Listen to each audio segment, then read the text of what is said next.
विश्वास किसको कहते हैं? संत नामदेव जी का चरित्र स्मरण करिएगा कि विश्वास किसको कहा गया, भरोसा किसको कहा गया। मुझे दूसरे गांव में काम है, मुझे दूसरे गांव में जाना है, नामदेव नामा हरि विट्ठल को दूध का भोग लगा दे, पांडुरंगा को हरि विट्ठल को ये दूध का भोग, कटोरे में दूध भरना और भोग लगा देना। नामा नामदेव जी महाराज सामने दूध का कटोरा रख दिए, प्रार्थना करी कि आप ये दूध आरोग लेना, आप ये दूध पी लेना, स्वीकार कर लेना। और नामा चले गए। नामदेव जी यहां वहां, 8 वर्ष का बच्चा है, 8 वर्ष का बालक है। और जब 8 वर्ष का बालक है, 8 वर्ष का बच्चा है, घूमने इधर उधर चले गए, वापिस आए तो हरि विट्ठल ने तो वो दूध पिया ही नहीं था।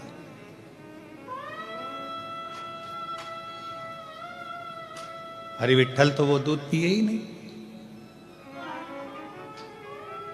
अब जब हरि विट्ठल ने वो दूध नहीं पिया, तब नामा को लगा, नामदेव जी को लगा क्या मेरी सेवा में कोई कमी रह गई है। आप आए नहीं और सुबह हो गई, मेरी पूजा की थाली धरी की धरी, क्यों नहीं आए?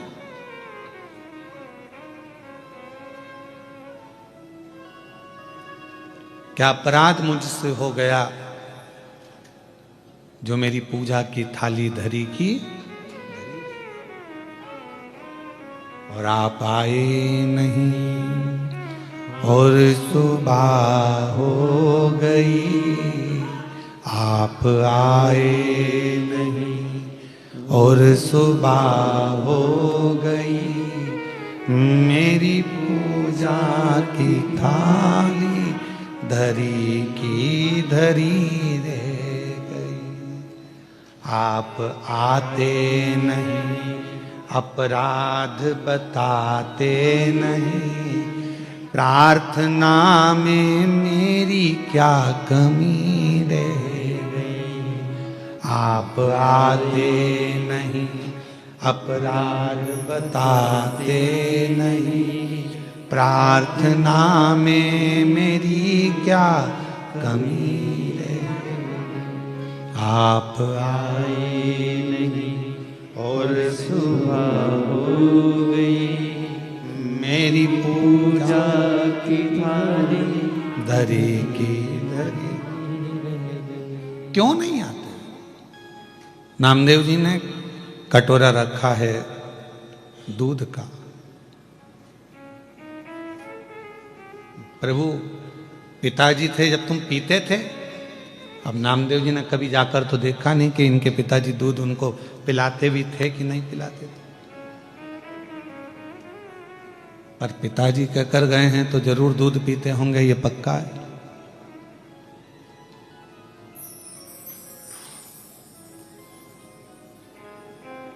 चांदी के कटोरे में दूध भर लाई, चांदी का कटोरा,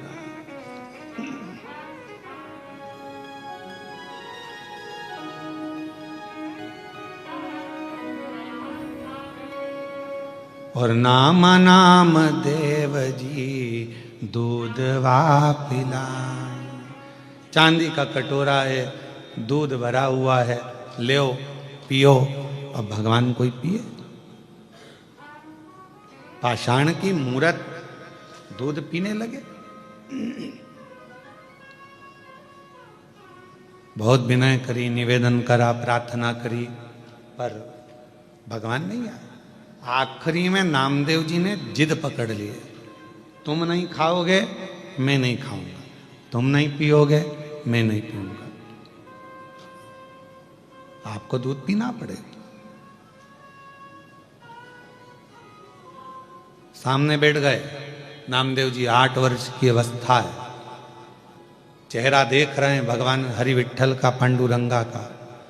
और क्या देखते हैं नामदेव जी महाराज की, थोड़ी देर बाद हरि विट्ठल की वो मूर्ति में हलचल होती है, झुकते हैं, चांदी का कटोरा उठाते हैं और भगवान दूध पीना प्रारंभ कर देते।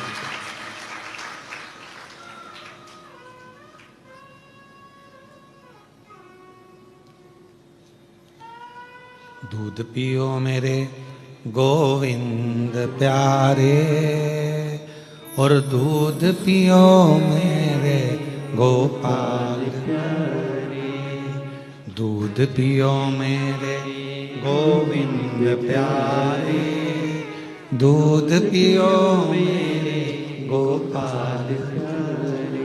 दूध का कटोरा भगवान उठाए और दूध के कटोरे को भगवान उठाकर, बाहर का रिटर्न आ रहा है, इधर का है, इधर का प्रेशर अंदर आ रहा है, उसको देखो, उधर का कम करे, थोड़ा इधर का बढ़ाओ। दूध का कटोरा उठाया भगवान ने और वो दूध के कटोरे को परमात्मा ने पिया। किसके बल पर? एक विश्वास, एक भरोसा, एक दृढ़ता, एक भरोसा, एक विश्वास, एक दृढ़ता। बस यही शिव महापुराण, ये बक्से बढ़ाओ ना भाई। एक विश्वास के साथ, एक भरोसे के साथ में, एक दृढ़ता के साथ में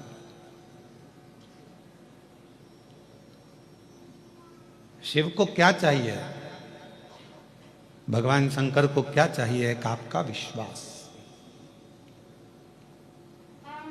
भगवान देवाधिदेव महादेव को क्या चाहिए? आपका भरोसा, आपका विश्वास।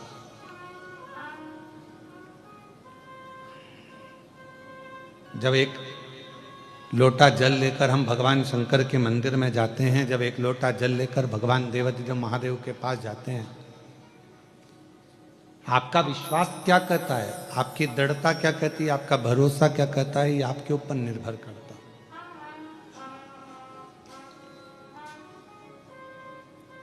है। ऐसे तो माला फेर तो जगमुहा और पंडित भयो ना कोई, पूरी जिंदगी माला पकड़ पकड़ कर बैठ गए और मालूम पड़ा कि भगवान मिला ही नहीं, तो क्या मतलब का माला फेरने। और फिर कोई कहे कि हमने तो इतने जाप करे हैं, हमने इतने मंत्र जपे हैं, हमने इतनी माला जपी है, हमने इतना भजन करा है, हमने इतना कीर्तन करा है, हमने इतना मंत्र जाप करा, तो भगवान भी तो कह देगा करा तो सरी, पर मन से कितनी फेरी वो बता।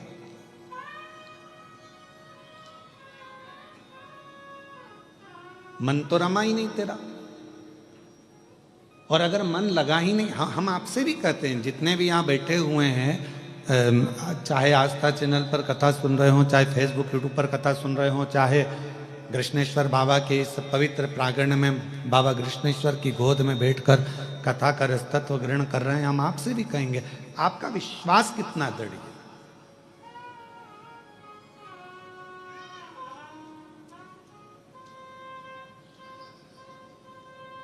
आपका भरोसा कितना दृढ़ है। ये जितने बाहर बैठे हैं और भी आप लोग भी जो अंदर बैठे होंगे, आप दरवाजे पर आके खड़े हो गए होंगे, तो आपने क्या सोचा होगा? विश्वास लेकर आए थे ना, भरोसा लेकर आए थे ना, कि कैसे भी अपन को अंदर जाने का मौका तो मिल ही जाए।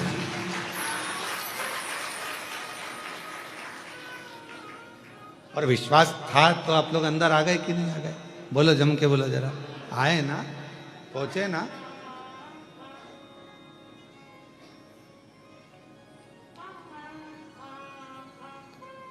अब इतने नजदीक तक आ गए हो, इतने पास तक पहुंच गए हो, शायद पहले किसी कथा के पंडाल में तुम इतने पास तो नहीं पहुंचे हो, ये भी पक्का है। तो जब तुम इतने नजदीक तक आ गए हो, एक लोटे जल के बल खसकते खसकते खसकते खसकते खसकते खसकते, तो तुम इतने करीब में आ गए हो, तो अब बाबा तुमको छोड़ने वाला है क्या? वो हाथ पकड़ लेगा तो फिर छोड़ता नहीं है, तो दूर नहीं है, अपने करीब में।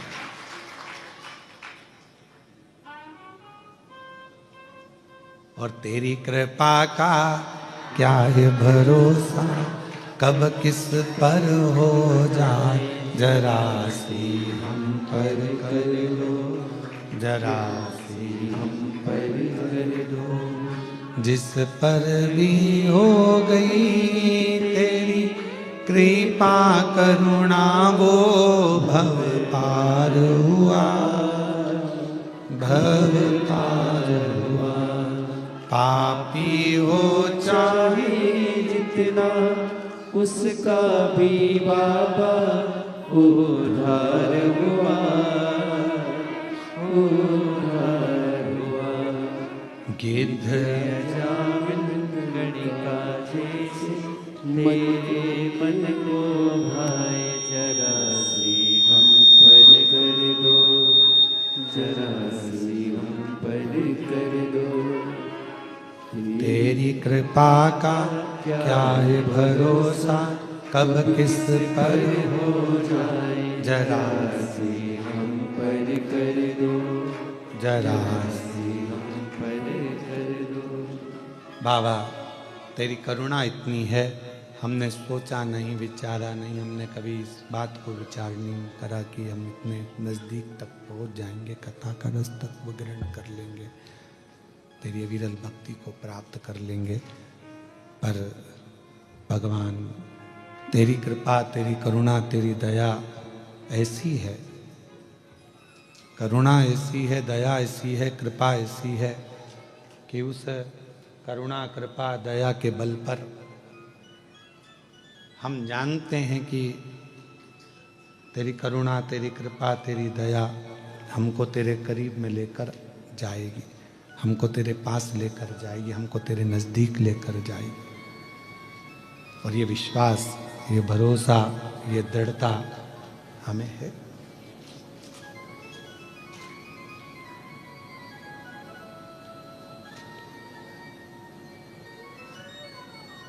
पार्वती जी, माँ सती जी, उमा, कात्यायनी, कुष्मांडा, स्कंदा, ये जितनी भी देवियां हैं, हम क्यों इनकी आराधना करते हैं?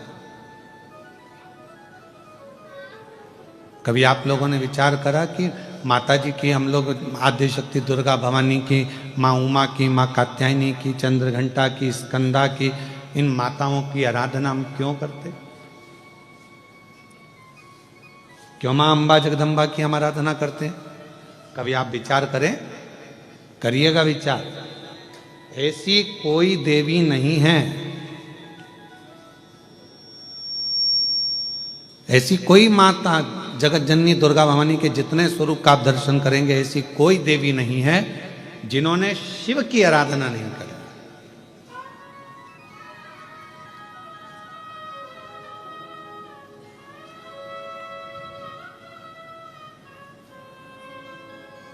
और ऐसी कोई देवी नहीं है जिन्होंने शिव से वर प्राप्त ना करा।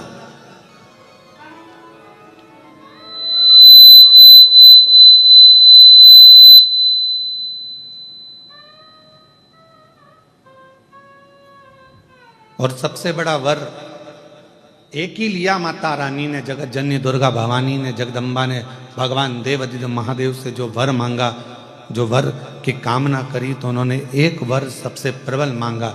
उन्होंने कहा, हे भोलेनाथ वर दीजिए, जब आद्य शक्ति इस देवी की मूर्ति की कोई दर्शन करे, उस पर शिव की कृपा आद्य शक्ति के साथ सदा बनी रहे, ये वर दीजिए।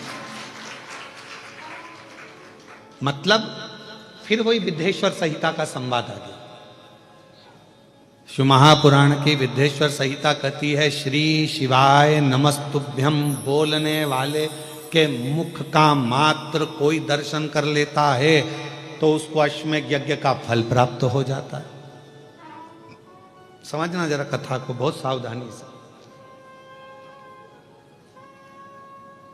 श्री शिवाय नमस्तुभ्यम का कोई मंत्र जाप कर ले और उसके मुख का मात्र दर्शन कर लो तो हमारे जीवन के सारे संचित पाप जितने भी हैं वो नष्ट हो जाते हैं।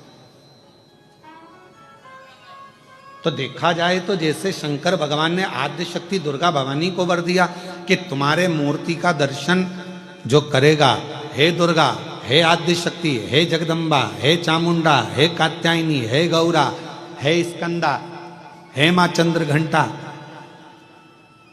हे चिंतपूर्णी, हे मनसा, हे कांगड़ा, हे ज्वाला, हे वैष्णव, हे मैयर, जो तुम्हारे इस स्वरूप का दर्शन करेगा, जो मांगेगा वो फल उसको प्राप्त होगा,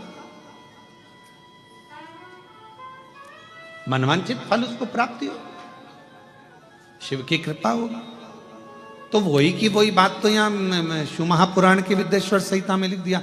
विद्येश्वर संहिता में लिखा कि श्री शिवाय नमस्तुभ्यम का जाप करने वाले, श्री शिवाय नमस्तुभ्यम के मंत्र का उच्चारण करने वाले, श्री शिवाय नमस्तुभ्यम को बोलने वाले के मात्र मुख का दर्शन कर लीजिए। अगर मुख का दर्शन कर लिया तो हमारे जीवन के जितने संचित पाप हैं वो सब नष्ट हो जाते हैं और अश्वमेध यज्ञ का पुण्य फल हमें प्राप्त हो जाता है।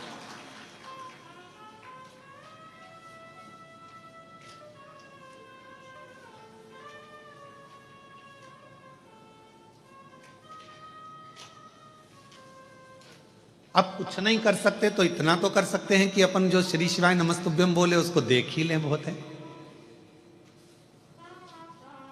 इसीलिए शिव महापुराण की कथा में आपसे बारंबार श्री शिवाय नमस्तुभ्यम, श्री शिवाय नमस्तुभ्यम, श्री शिवाय नमस्तुभ्यम, श्री शिवाय नमस्तुभ्यम, श्री शिवाय नमस्तुभ्यम, श्री शिवाय नमस्तुभ्यम। क्यों शिव महापुराण में आपसे हम श्री शिवाय नमस्तुभ्यम मंत्र का जाप करवाते हैं, बारंबार मंत्र बुलवाते हैं? क्यों? क्योंकि आप जब मंत्र का जप कर कर कहीं से भी निकल कर जाओ, घर जाओ, परिवार में जाओ, किसी रोड पर से निकल कर जाओ, किसी मार्ग पर से निकल कर जाओ और आपके चेहरे का भी यदि कोई दर्शन कर ले और वो कोई अच्छे कार्य के लिए जा रहा हो तो आपके चेहरे का दर्शन करके उसका कार्य सफल हो जाए।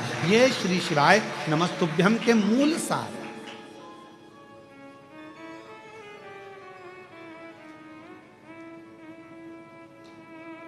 ये मंत्र की मूलता है।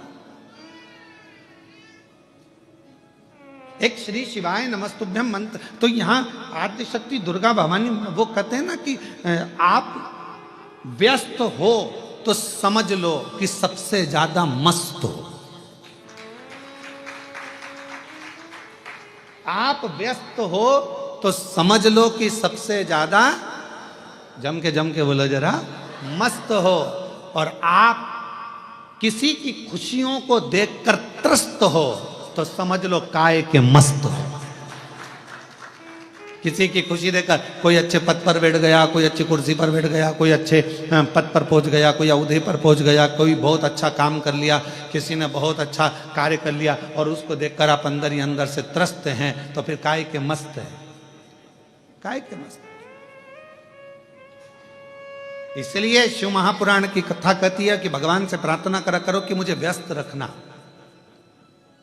अगर मैं व्यस्त नहीं रहूंगा तो लोगों की अवगुण देखूंगा, लोगों के गलत गलत भाव देखूंगा, अच्छा ही नहीं देख पाऊंगा।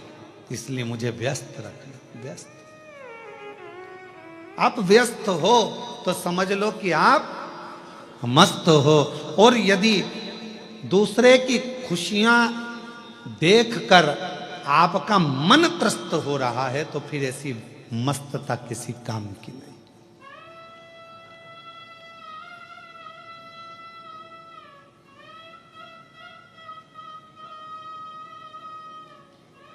ऐसी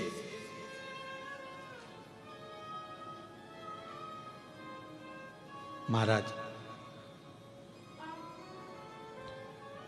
शिव महापुराण की कथा कर रही है, भगवान शंकर का चरित्र कर रहा है। मेरी जितनी आद्य शक्ति दुर्गा भवानी, मेरी माँ जगतजननी, पार्वती माँ, जितनी माता हैं, ये कहीं ना कहीं शिव की स्तुति करती हैं और शंकर भगवान इनको प्रेरणा देते हैं कि किन असुर का संहार करना, किन दुष्टों का संहार करना।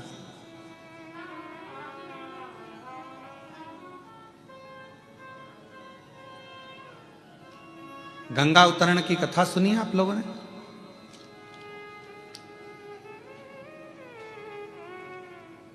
जम के बोलो, गंगा जी की कथा सुनी? गंगा जी कैसे आई थी, भागीरथ जी ने तप करा और भागीरथ बाबा ने तप कर 60,000 जो राख के ढेर थे उनकी मुक्ति के लिए गंगा जी को लेकर गंगा मैया पृथ्वी पर है। और यदि आप कथा सुने तो अपन ने गंगा जी की कथा तो सुनी, पर कभी आपने सरयू माता की कथा सुनी कि सरयू जी जो राम जी की अयोध्या में बहती है, अवधपुरी में बहती है, उस माँ सरयू को लाने वाले कौन थे? माँ सरयू पृथ्वी पर कैसे आ गई? माँ सरयू थी कौन? ये सरयू माता कौन थी? कहाँ रहती थी? कैसे आ गई पृथ्वी पर? कभी इसका स्मरण आपने किया?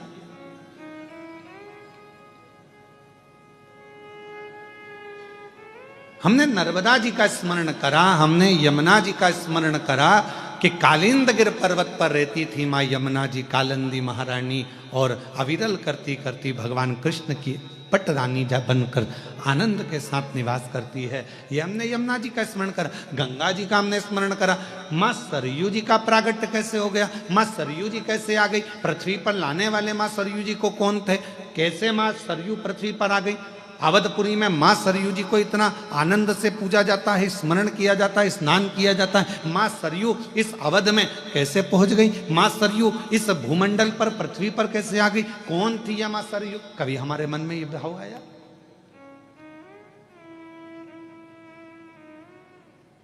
तो शिव महापुराण की कथा बड़ा सुंदर वर्णन कर रही है सरयू माता के चरित्र का। अब माता का चरित्र चल रहा है। माँ आद्यशक्ति, माँ दुर्गा, माँ भवानी, माँ जगदम्बा, माँ सती, माँ उमा, इनके चरित्र के बीच में ही हम माँ सरयू का चरित्र स्मरण करें। जैसे आपसे कोई पूछे तो आप कह सकते हो कि हमने माँ सरयू जी के प्रगट की कथा श्रवण करी है, माँ सरयू के पृथ्वी पर आने की कथा श्रवण करी। कौन है ये? ये भगवान नारायण के, भगवान विष्णु की मानस पुत्री है सरयू। मानस पुत्री इतनी सुंदर थी, इतनी सुंदर, सुंदर सुंदर घुंघराले केश माँ सरयू जी के, मस्तक पर बिंदी लगी है, होठों पर लाली है, कानों में झुमका है, गले में सुंदर हार पहनी हुई हैं और मस्तक पर एक सुंदर सा बेंदा लगा हुआ है, टीका लगा। सुंदर लहंगा, सुंदर चोली, सुंदर पांव में पैजनिया, सुंदर हाथ में चूड़ा, उंगलियों में मुद्रिका, भुजबंद करधना, लंबी लंबी चोटी, केश खुले हुए, और मां सरयू पूरे बैकुंठ में भ्रमण कर रही है।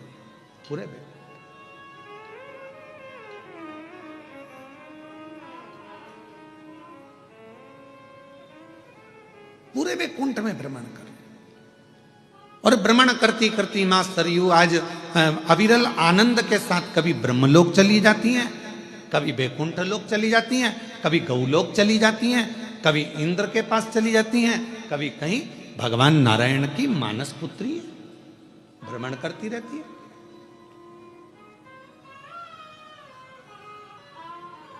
और इनका एक नियम बड़ा प्रबल है, मां सरयू जी का सबसे प्रबल नियम है मां सरयू का, कि मां सरयू भगवान नारायण की मानस पुत्री हैं। और ये कब उत्पन्न हुई? जिस समय पर भगवान विष्णु, भगवान नारायण, भगवान शंकर की ध्यान मुद्रा में बैठे हुए थे और उनका स्मरण कर रहे थे, उनके स्मरण के उस भाव के जल से ही मां सरयू का प्रागट्य, भगवान नारायण की मानस पुत्री मन से प्रकट हुई है, भ्रमण कर रही हैं।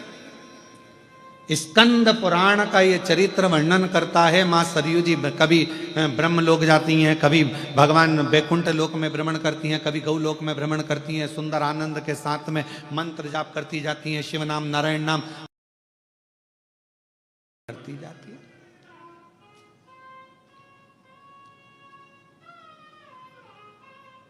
और शंभु शरणे मांगू दुख काटो दया करीन दर्शन ओ शंभु शरणे मांगू घड़ी रे दुख काटो दया करीन दर्शन। माँ भ्रमण कर रही है वैकुंठ में, माँ भ्रमण कर रही है ब्रह्मलोक में, माँ सरयू भ्रमण कर रही है गौलोक धाम में। और बड़े आनंद के साथ घूम रही थी। तभी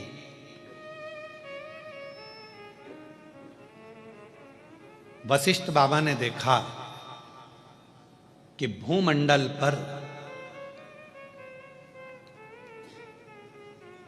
जीव पाप से ग्रसित हो रहा है, और इस पाप से ग्रसित व्यक्ति के जीवन में यदि एक बार भी कोई ऐसे स्वरूप का दर्शन हो जाए कि जिसके दर्शन करते से ही जीवन के सारे पाप नष्ट हो जाए, तो वो कौन हो सकती है। अब वशिष्ठ बाबा ने तप किया, और वशिष्ठ ऋषि ने तप कर कर वशिष्ठ बाबा जब तप करने लगे, ब्रह्म ऋषि वशिष्ठ जी जब तप करते हैं और तप करते करते उनके ध्यान में आया कि एक है भगवान नारायण की पुत्री मानस पुत्री सरयू, जिसका केवल स्वरूप का भी अगर कोई दर्शन कर लेगा तो उसके पाप संचित समाप्त हो जाएंगे। ऐसी सरयू को जाना, सरयू शायद इस प्रसंग को आस्था चैनल पर और शायद सोशल मीडिया पर पहली बार कोई इस चरित्र का स्मरण कर रहे होंगे, मां सरयू के प्रागट्य का, मां सरयू के पृथ्वी पर आने का।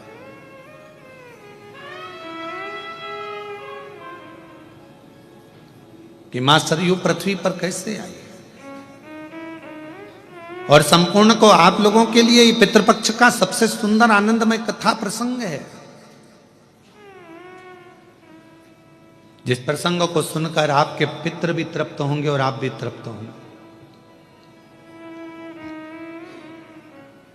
वशिष्ठ बाबा ने तप किया, ब्रह्म ऋषि वशिष्ठ तप कर रहे हैं, किसको मैं लेकर आऊं, किसका स्वरूप का दर्शन करूं जिससे संचित पाप नष्ट हो जाए मनुष्य के।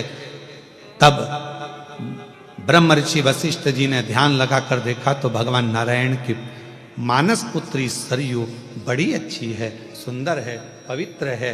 अगर ये भूमंडल पर आ जाए, पृथ्वी पर आ जाए, तो इसके केवल दर्शन मात्र से जीव के पाप नष्ट हो जाएंगे। इसको लेने के लिए जाना पड़ेगा,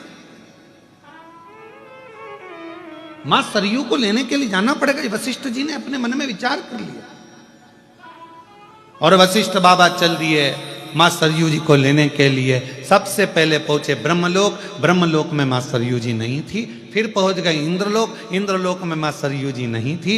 गरुण वरुण पितृ सारे लोकों में भ्रमण करते करते वशिष्ठ बाबा आखिरी में वैकुंठ लोक पहुंच गए, जहां पर मां सरयू विराजमान थी। और भगवान नारायण से स्वयं वशिष्ठ बाबा ने कहा, प्रभु ये सरयू को संसार की मुक्ति के लिए, संसार के उद्धार के लिए और मात्र स्वरूप के दर्शन के लिए इस मां सरयू जी को पृथ्वी पर भेज दो, जो आपकी मानस पुत्री है। भगवान नारायण ने जगत कल्याण के लिए, जगत उद्धार के लिए सरयू जी को पृथ्वी पर भेजने को तैयार।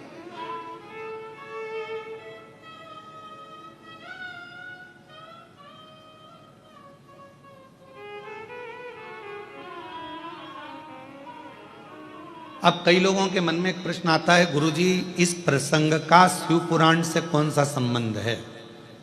तो हमारा निवेदन है, शंकर भगवान का एक स्वरूप का दर्शन इस चरित्र के अंतर्गत आएगा। आप थोड़ा ध्यान से श्रवण करिएगा।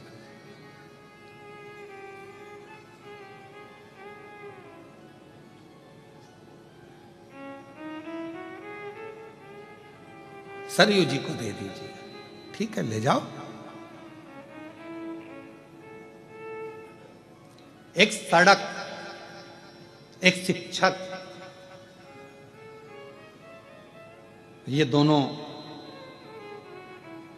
जहां हैं वहीं रहते हैं, पर इनके पास आने वाले को ये मंजिल तक पहुंचाते रहते हैं। कौन कौन? जम के बोलो जरा। सड़क और शिक्षक। शिक्षक वही नौकरी कर रहा है, स्कूल में पढ़ा रहा है, उसको वही तनख्वाह मिल रही है, 25,000, 50,000, 30,000, 20,000, जो उसको मिलती है, उससे हमें कोई मतलब नहीं। पर शिक्षक वही है, शिक्षक वही पहनावा पहन रहा है, वही पैंट, वही शर्ट, वही साधारण सा जीवन जी रहा है। और शिक्षक वही है, वही 25, 30, 10, 20 हजार रुपए महीना कमा रहा है, 40, 50 हजार रुपए महीना कमा रहा है। पर वो शिक्षक के पास जो जाता है, शिक्षक वही रहता है, पर शिक्षक अपनी शिक्षा के माध्यम से अपने शिष्य को कहीं कलेक्टर, कहीं एसपी, कहीं डीएसपी, कहीं कमिश्नर बना देता है। वो वही है, पर उसके जो शिष्य हैं वो उच्च पद पर पहुंच जाते हैं, उनको उनकी मंजिल मिल जाती है। सड़क का काम भी यही है, रोड का काम भी यही है। सड़क क्या करती है? सड़क वहीं पर है। सड़क कहीं कहीं क्या है?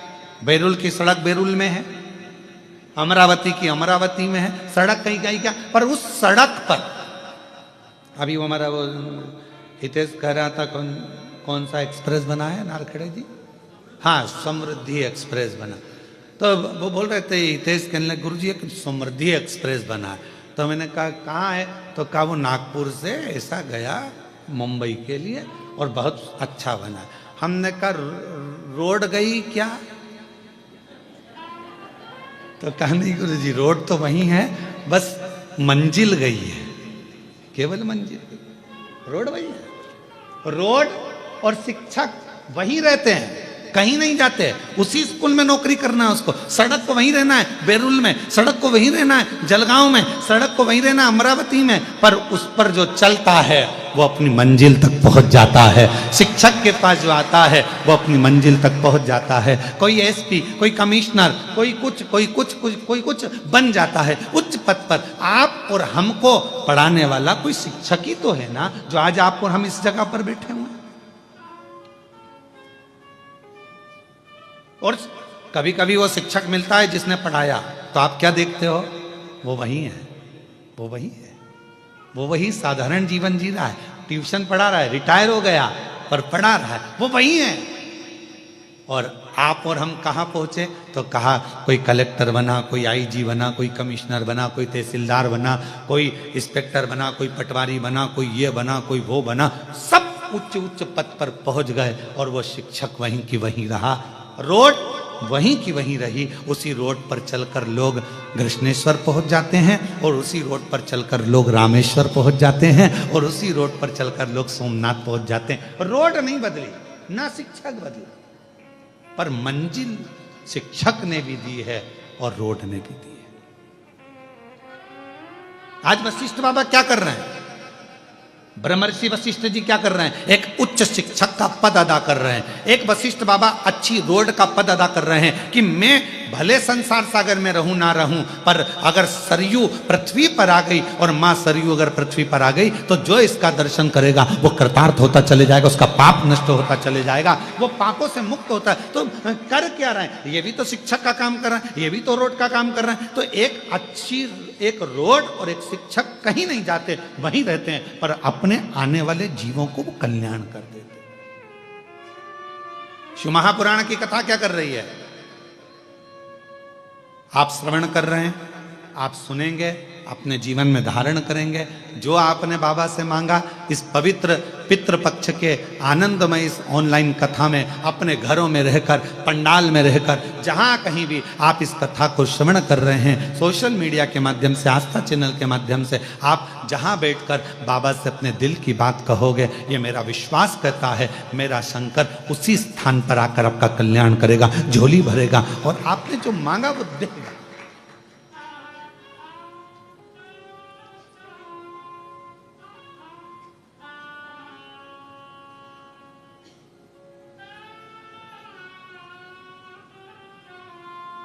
जो तुमने मांगा है वो देगा। और महादेव नमन चरणों में स्वीकार कीजिए, सबका किया है मेरा भी उद्धार कीजिए, उद्धार कीजिए। हे त्रिपुंडधारी, है त्रिशूलधारी, है त्रिपुंडधारी, है त्रिशूलधारी।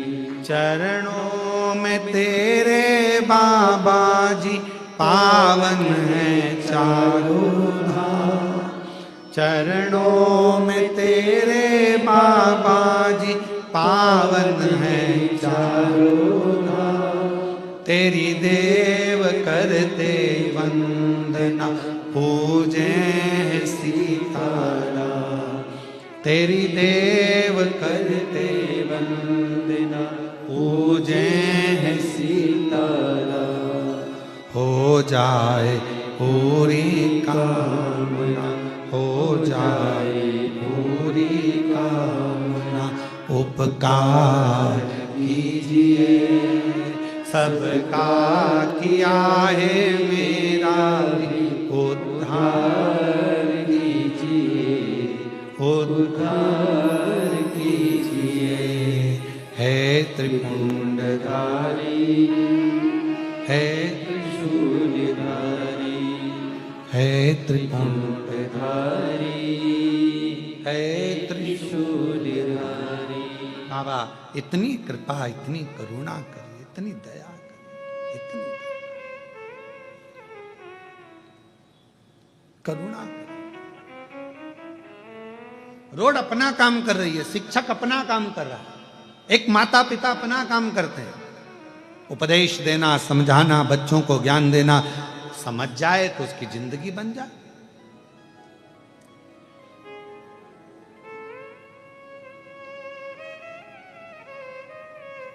पर एक होता है माली और एक होता है पुजारी। कौन कौन? एक माली और एक पुजारी। सही निर्णय देना रहे हो बेलूर वालों, उत्तर बिल्कुल सही देना हो, सोच समझ के देना, अच्छे से देना। बाहर वाले भी जरा ध्यान लगाना है। तुम ये मत सोचना कि मैं तुमको देख नहीं रहा हूं,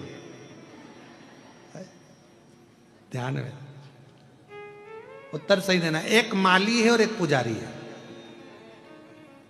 माली का काम क्या है? पौधा लगाना, जल डालना, खाद डालना और उसमें अच्छे अच्छे फूल उत्पन्न करना, ठीक है। पुजारी का काम क्या है? फूल लाना, तोड़कर भगवान की माला बनाना, श्रृंगार बनाना, भगवान को पूजन करना, श्रृंगारित करना, ठीक है।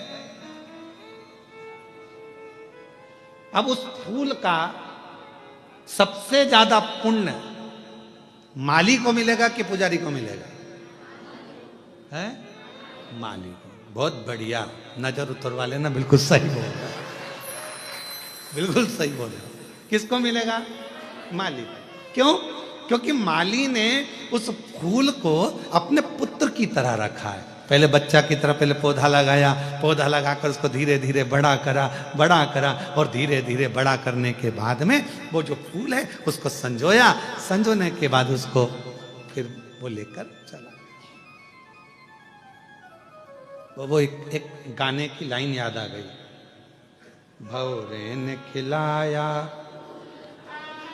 ले गया राज, भौरे ने खिलाया फूल फूल को ले गया राज। और कभी कभी एक प्रसंग इसके साथ में जुड़ा हुआ भी याद आता है। एक प्रसंग बड़ा सुंदर याद आता है कि एक भौरे ने एक गोबर के कीड़े से कहा, क्या दिन भर गोबर में पड़ा रहता है, चल मेरे साथ में तुझे लेकर चलता हूं, अच्छे अच्छे फूलों में तुझे ले जाऊंगा। गोबर का कीड़ा बोला, यार कहाँ मैं जाऊंगा, तू मुझे कहाँ लेकर जा, नहीं नहीं चल मैं तुझे घुमा के लेकर। और भौरे ने गोबर के कीड़े को उठाया और उठाकर एक फूल में ले जाके रख दिया। अब कैसी लगी सुगंध, अरे बहुत जोरदार, आनंद आ गया, बड़ी प्रसन्नता हो गई, खुश हो गया। अब तू फुल एंजॉय कर यहां पे। हो भौरा तोड़ के चले गया, रात को फूल बंद हो गया। अब गोबर का कीड़ा उसमें फंस रह गया उसी के अंदर। अब इतने में किसी ने उस फूल को तोड़ लिया, तोड़कर मंदिर में ले गया, भगवान के चरणों में उसको चढ़ा दिया। सवेरे वो फूल खिल गया, चढ़ा हुआ, उसमें से गोबर का कीड़ा निकला, वापिस उस फूल में चला गया। मंदिर में चढ़ा हुआ फूल दूसरे दिन निर्माल्य बन गया, उसको किसी ने उठाया, गंगा जल में ले जाकर विसर्जन कर दिया। भौरा उड़ते उड़ते नाली उस गोबर के कीड़े के पास आया, कहाँ है मेरा दोस्त, कहाँ है माय बेस्ट फ्रेंड, कहाँ है, ढूंढता ढूंढता ढूंढता ढूंढता और उस गोबर के कीड़े के पास पहुंच गया। गंगा के जल में वो फूल पर था। उस कीड़े से पूछा, भाई तू कैसा महसूस कर रहा है? गोबर के कीड़े ने कहा, तेरा जैसा दोस्त अगर किसी को मिल जाए तो गोबर में से निकालकर गंगा तक पहुंचा देता है, गोबर में से निकाल कर गंगा तक पहुंचा देता है। कोई ऐसा सदगुरु हमारी जिंदगी में भौरे की तरह आता है, भ्रमर करता करता करता करता हम संसार के उसी गोबर में पड़े हुए हैं, काम आसक्ति वासना लोभ तृष्णा झूठ प्रपंच सब में फंसे हुए हैं। उसमें से एक कोई सदगुरु भौरे के रूप में आएगा, तुम्हें निकालेगा, कहीं कथा में ले जाकर बिठा देगा, मन लगेगा, फिर धीरे से तुम्हें शिव जी के मंदिर तक पहुंचा देगा, एक लोटा जल चढ़ाने में लगा देगा, एक लोटे जल चढ़ाते चढ़ाते एक दिन तुम्हें परमात्मा की शरणागति का सुख दिला देगा। वो समझ लेना कि कोई मिला जिसने हमें परमात्मा तक भेज दिया। और भौरे ने खिलाया ले गया राज, भौरे तू कहना ना भूल, फूल मेरा हो गया इधर, भौरे ने खिलाया फूल फूल को ले गया राज। अब ये भौरे के भीतर वो गोबर का कीड़ा जो लगा, गोबर का कीड़ा जो गया, गोबर के कीड़े के कितने प्रसन्नता होगी कि मैं कभी जिंदगी में गंगा के जल में जाता क्या, कभी मैं गंगा जल तक पहुंचता क्या। पर अच्छी मित्रता, अच्छा दोस्त, अच्छी संगत, अच्छा व्यक्ति तुम्हें अच्छाई की ओर ले जाकर छोड़ देता। पर गोबर के कीड़े में कम से कम एक अकल तो थी कि वो वापस गोबर में नहीं आया, नहीं तो आज के व्यक्ति को कितना। अभी एक जगह पर हम गए थे, वहां पर वो नशा मुक्ति केंद्र, हम अभी कथा करने हैदराबाद गए तो कहा गुरुजी ये 5 मिनट के लिए आना, तो हम गए वहां नशा मुक्ति केंद्र में। तो हमने उनसे पूछा क्यों ये सबकी छूट गई, कि हाँ गुरुजी आधों की छूट गई, आधों की छूटने वाली। अच्छा, हमने कहा ठीक है, जिनकी छूट गई उनको मिला दो हमसे। हमने कहा भैया कहाँ से आए हो, तो कोई कहा कि हम बीजापुर से आए हैं। अच्छा ठीक है, फिर कोई बोला वहां से, हमने कहा ठीक है, छोड़ दी।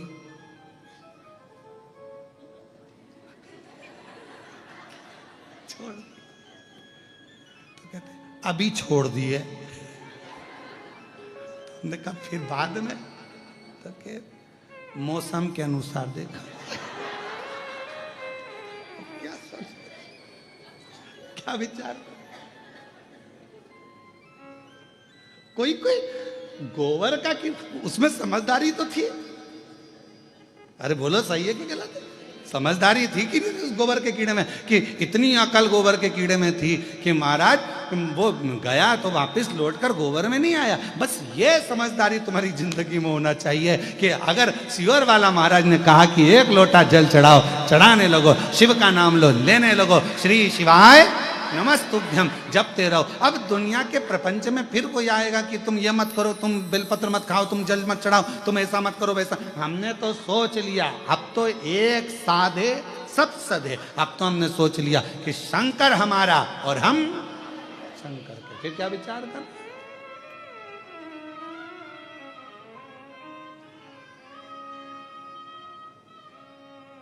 एक भजन का पर्चा यशराज पंडित जी के पास होगा, तो वो एक जो हम सोच लिए, जो हम विचार कर लिए, जो हम मन में सोचे विचार कर,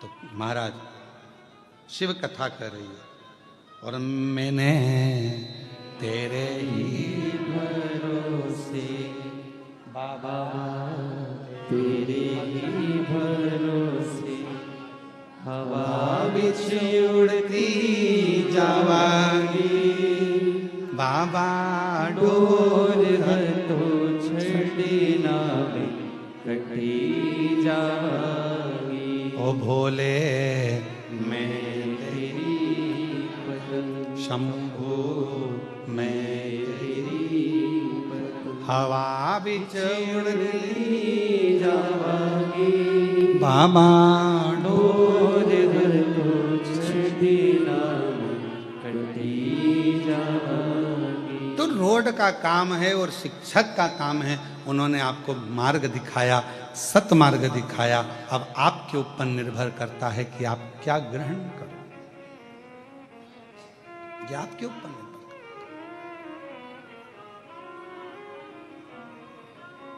है। माली और जम के बोलो, जम के पुजारी। माली ने क्या करा? पौधा लगाया। माली ने क्या करा? फूल के पौधे को बड़ा करा। माली ने क्या करा कि फूल को पाला अपने पुत्र की तरह,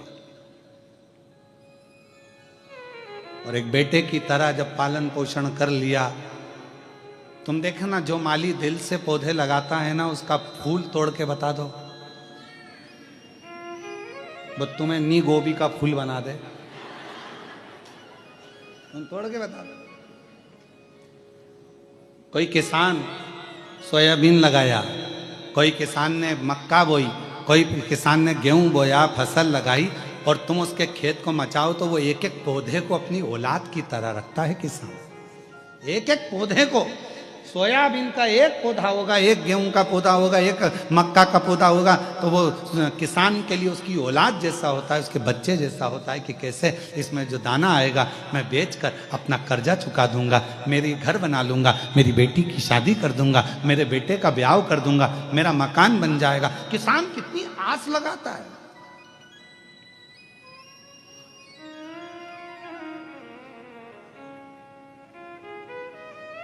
एक किसान कितना सोचता है कि वो जरा सा सोयाबीन आएगा ना, मैं इतना इतना कम, तो उसने आस जोड़ कर रखी, उसने विश्वास जोड़ कर रखा, विश्वास रखा।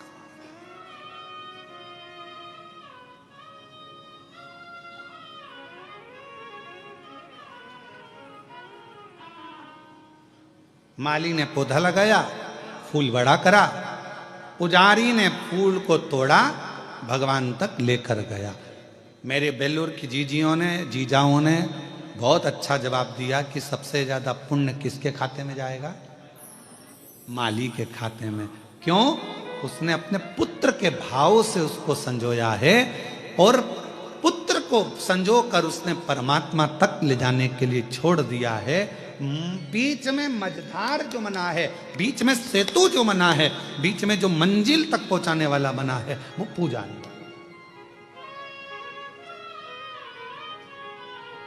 तो एक संत, एक साधु, एक सन्यासी, एक तपस्वी, एक कथाकार, एक गुरु अपनी जिंदगी में माली का काम करता है, तुम्हें पोष कर बड़ा कर कर परमात्मा तक पहुंचाने का एक लक्ष्य निश्चित कर देता है और तुम्हें वो परमात्मा तक पहुंचाने का प्रयास करता है। जैसे ब्रह्मर्षि वशिष्ठ जी सरयू जी को लेकर आना चाहते हैं, भगवान नारायण से कहा कि मैं सरयू को ले जाना चाहता हूं। क्यों?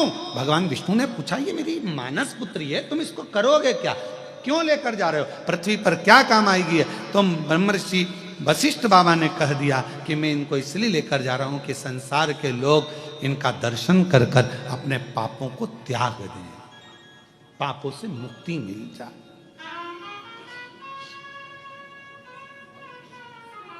और कोई जाए जो काशी में मेरा पेगा ले जाना, कोई जाए जो काशी में मेरा पेगा ले जाना।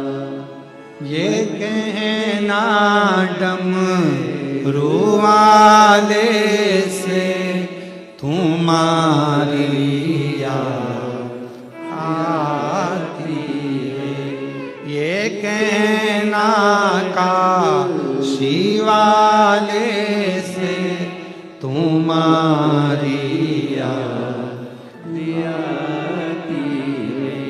मैं खुद तो आ नहीं सकता, मेरा पैगाम ले जा। कोई जाए जो काशी में मेरा पैगाम ले जा। अगर दिल से आप भगवान को भज रहे हो, दिल से स्मरण कर रहे हो, मन से पुकार रहे हो, तो परमात्मा आपको खींच कर रखता अपने पास है। ये सोपान दत्तात्रेय जी नारखेड़े बैठे हैं अपनी धर्म पत्नी जी के साथ में, सुलभा जी के साथ, और हमारे ये श्री राजेंद्र आनंद राव पाटिल जी बैठे हैं अपनी धर्म पत्नी ज्योति राव पाटिल जी के साथ, या ज्योति जी के साथ। इनके कैलाश मानसरोवर के टिकट पक्के थे।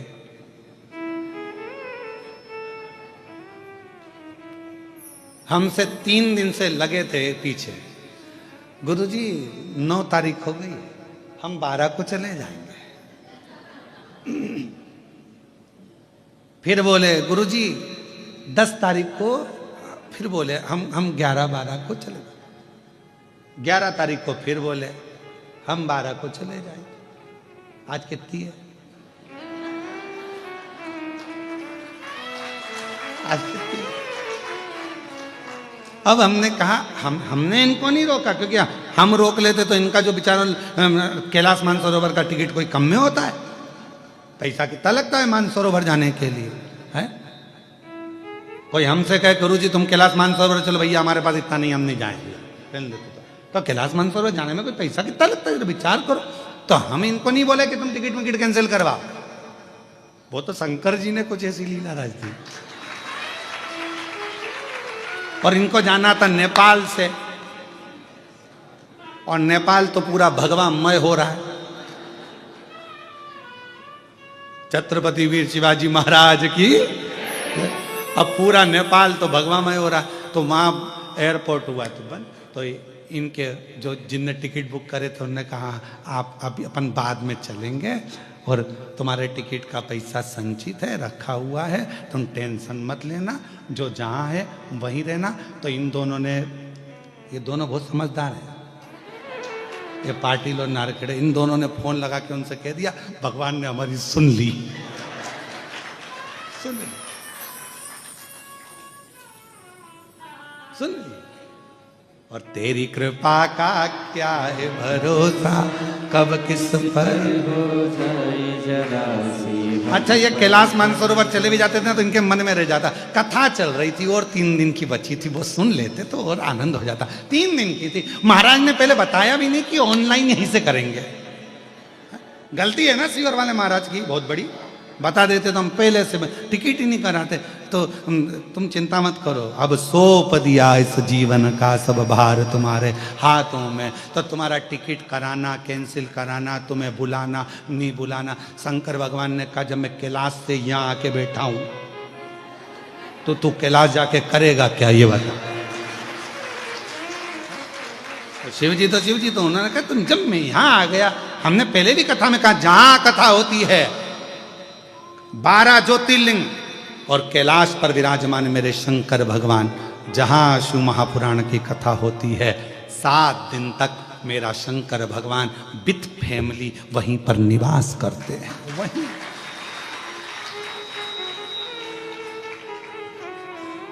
और अकेले वो भी नहीं रहते, अपने गणों के बिना। इसलिए तुम सब अकेले नहीं रहते मेरे शंकर, वो अपने गणों के साथ रहते। तो हम आप सब शिव जी के गण हैं, उनका डमरू बजता है, थोड़ी सी कानों में आवाज आती है और अपन सब धीरे धीरे निकल के अपने अपने घर से जहाँ कथा होती है वहाँ पहुँच जाते हैं, अपने देव अधिदेव महादेव से मिलने के लिए, उनको प्राप्त करने के लिए। ये शिव का, ये शंकर। अब कोई कहे गुरुजी शिव जी का अपना प्रमाण कैसे देते हैं, तो इनसे पूछो, ये प्रमाण नहीं तोड़ गया। भगवान देव अधिदेव महादेव, भगवान शिव की ये पवित्र कथा वर्णन कर रही है। अपने स्थान पर बैठकर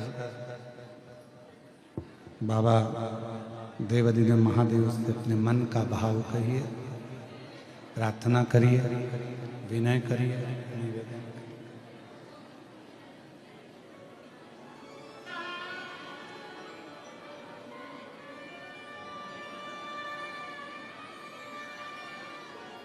भोला भंडारी नहीं तुलना तुम्हारी, भोला भंडारी नहीं तुलना तुम्हारी, तुम सा न देखा कोई भोले भंडारी, तुम सा न देखा कोई भोले भंडारी। भक्तों ने विचार के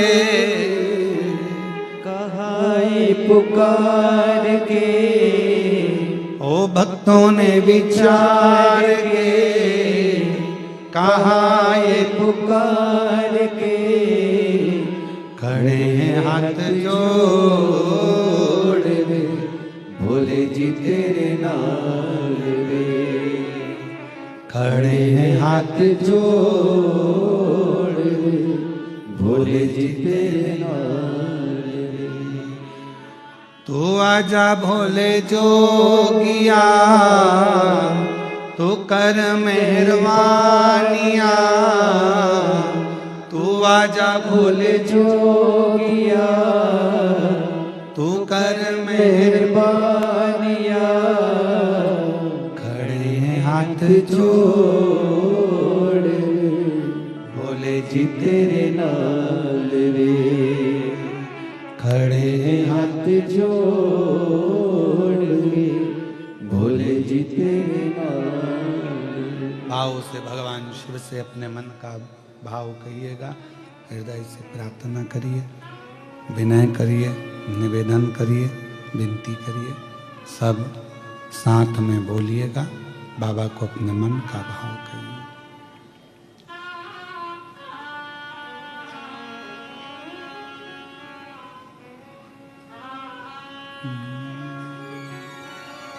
श्री शिवाय नमस्तुभ्यं, श्री शिवाय नमस्तुभ्यं, श्री शिवाय नमस्तुभ्यं, श्री शिवाय नमस्तुभ्यं, श्री शिवाय नमस्तुभ्यं। सब दुख काटो हमारा। ओ भोला सब दुख काटो हमारा। शिव शंकर जपो तेरी माला, भोले बाबा जपो तेरी माला। भोला सब दुख काटो हमारा। ओ भोला सब दुख काटो हमारा। वेश है मंगल मंगलकारी, वेश है मंगलकारी। शमशान वासी हमारा, शमशान वासी हमारा। ओ भोला सब दुख काटो हमारा। ओ भोला सब दुख काटो हमारा।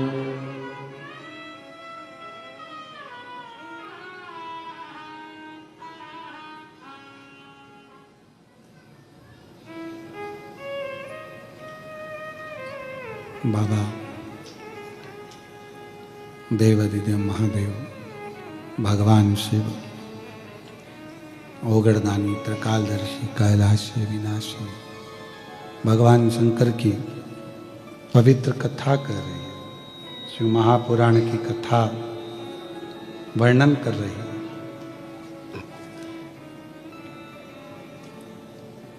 वशिष्ठ बाबा से पूछा कि सरयू जी को लेकर आप जा रहे हो,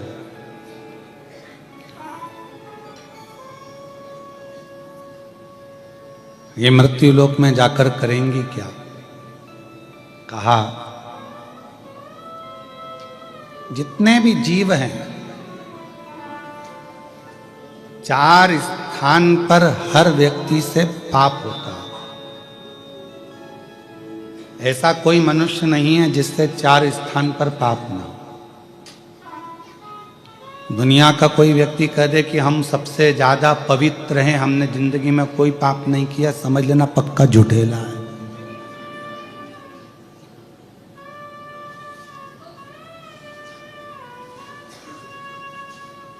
पक्का झूठ बोल रहा है अगर बोल रहा है कि मैंने पाप नहीं किया।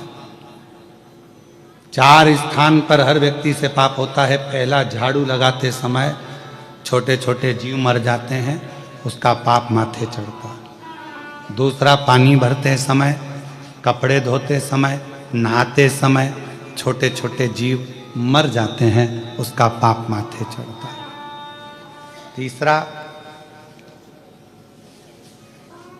भोजन बनाते समय, अग्नि प्रकट करते समय, लाइट जलाते समय, हेलोजन जलाया, लाइट जलाया, कुछ भी जलाया, छोटे छोटे जीव आते हैं उसमें जल के मर जाते हैं, उसका पाप माथे चढ़ता है।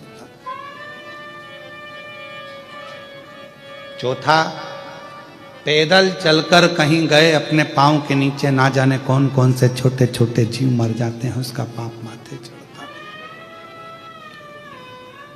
अब कोई कह दे तुमसे आके कि मैं बहुत बड़ा महाराज और मैंने जिंदगी में कोई पाप नहीं किया, तो समझ लेना पक्का झूठ बोल रहा है।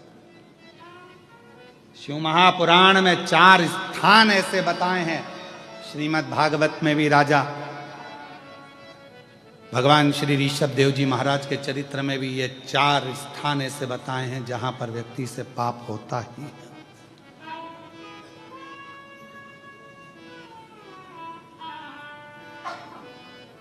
अब तुम मुंह हाथ नहीं धोगे क्या? जम के तो बोलो, धोगे ना, कोई जीव तो चाहता है। कपड़े नहीं धोगे क्या? धोगे, जीव तो जाता। झाड़ू नहीं लगाओगे क्या? लगाओ। तो यही तो ब्रह्मर्षि वशिष्ठ जी के मन में यही तो प्रश्न अड़ा कि हर व्यक्ति के सिर पर पाप की गठरिया बंधी है, प्रत्येक व्यक्ति पाप की गठरिया को ढो रहा है। और यदि वो भूलवश भी जिन मां सरयू जी को मैं पृथ्वी पर लेकर जा रहा हूं, अगर वो सरयू जी का दर्शन कर लेंगे ये सरयू माता नदी के रूप में नहीं थी, ये तो स्त्री के रूप में थी। नदी तो बाद में बनी, अभी आप चरित्र श्रवण करेंगे, नदी जब बनी वो पहले तो स्त्री का स्वरूप। मैं इनको लेकर जा रहा हूं, ये कई पापियों के पाप को काट दे, कई भगवान नारायण बड़े प्रसन्न हो गए कि अगर आप जन कल्याण के लिए लेकर जा रहे हो, जनमानस के उद्धार के लिए लेकर जा रहे हो, पूरे जगत के कल्याण के लिए लेकर जा रहे हो, तो ले जाओ इसको, उसमें क्या दिक्कत है? जीव का कल्याण हो, इससे बढ़कर सुख और क्या है? कभी आप लोग कुबेरेश्वर धाम आए तो बाबा कुबेरेश्वर धाम पर यदि आप आए तो आप दर्शन करें वहां कुबेरेश्वर बाबा के धाम पर। नित्य प्रति रोज प्रतिदिन भोजन भंडारा चलता है। 50,000 60,000 भक्त रोज का प्रसाद पाता, रोज। कभी आप कुबेरेश्वर धाम जाएं तो वहां पर कई ऐसे बच्चे हैं जो अपनी विद्या का खर्चा उनके माँ बाप नहीं उठा सकते, तो कुबेरेश्वर धाम का एक रजिस्टर ऑफिस में आप दर्शन करके आओ कि उसमें कितने बच्चे कुबेरेश्वर धाम की ओर से विद्या अध्ययन कर रहे हैं, कितनी बेटियां पढ़ रही, कितने बेटे पढ़ रहे हैं। अध्ययन करो। कभी मौका मिल जाए तो कुबेरेश्वर धाम अभी एक नया क्रम प्रारंभ करने वाला है थोड़े दिन में कि प्रतिदिन एक बेटी का विवाह, लड़की वाले लड़के वाले 25-25 दोनों आ जाएं, 50 लोग एकत्रित हो जाएं, उनके भोजन की व्यवस्था, उनके दहेज की व्यवस्था सारी कुबेरेश्वर धाम से हो और उनका मंगल विवाह कर कर कुबेरेश्वर धाम से विदा कर दिया जाए, क्योंकि वो उनके पिता का घर है। फिर हम क्यों कहें कि ये आपका मायका? मायका है तो वहां फर्ज भी तो अदा हो कि वहां पर तुम्हारे लिए कुछ करा जाए।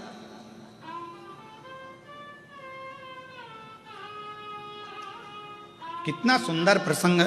आप लोग कभी कृष्णेश्वर बाबा के, जब मैं कहूंगा आस्था चैनल पर जितने लोग भी कथा श्रवण कर रहे हैं, कभी जिंदगी में मौका लगे 12 ज्योतिर्लिंग में से कृष्णेश्वर बाबा का दर्शन करने के लिए आप वेरुल आइए, महाराष्ट्र आइए और दर्शन करो। किसी भी ज्योतिर्लिंग के शिखर पर आप कभी भी शंकर भगवान को नंदी पर बैठा हुआ नहीं देखोगे।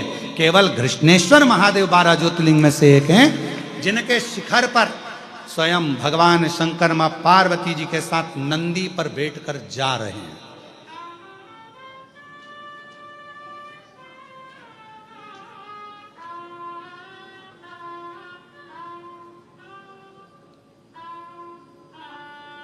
एक पत्र है, देखो जरा, इस पत्र में प्रश्न लिखा है।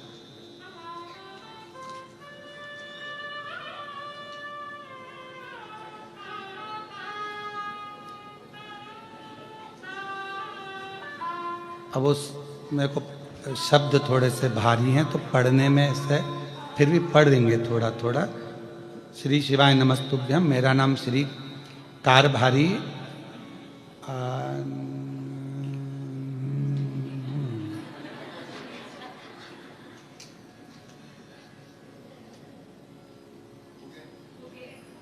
हो गया। अच्छा, आप ही ने लिखा है, हम समझ गए। प्रणाम। अब तुम ही बोल दो, तुम्हारा नाम क्या? कारभारी आंबू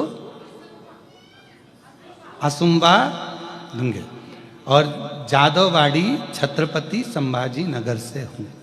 प्रणाम आपको। आपने एक पत्र में प्रश्न लिखा है कि कुछ ज्योतिर्लिंग ऐसे होते हैं जैसे हमारा कृष्णेश्वर महादेव, जहां पर पुरुष अंदर जाते हैं तो ऊपर का कपड़ा, शर्ट बनियान जो पहने होते हैं वो उतार दिया जाता है। ऐसा क्यों, किस लिए? ये 12वां ज्योतिर्लिंग है।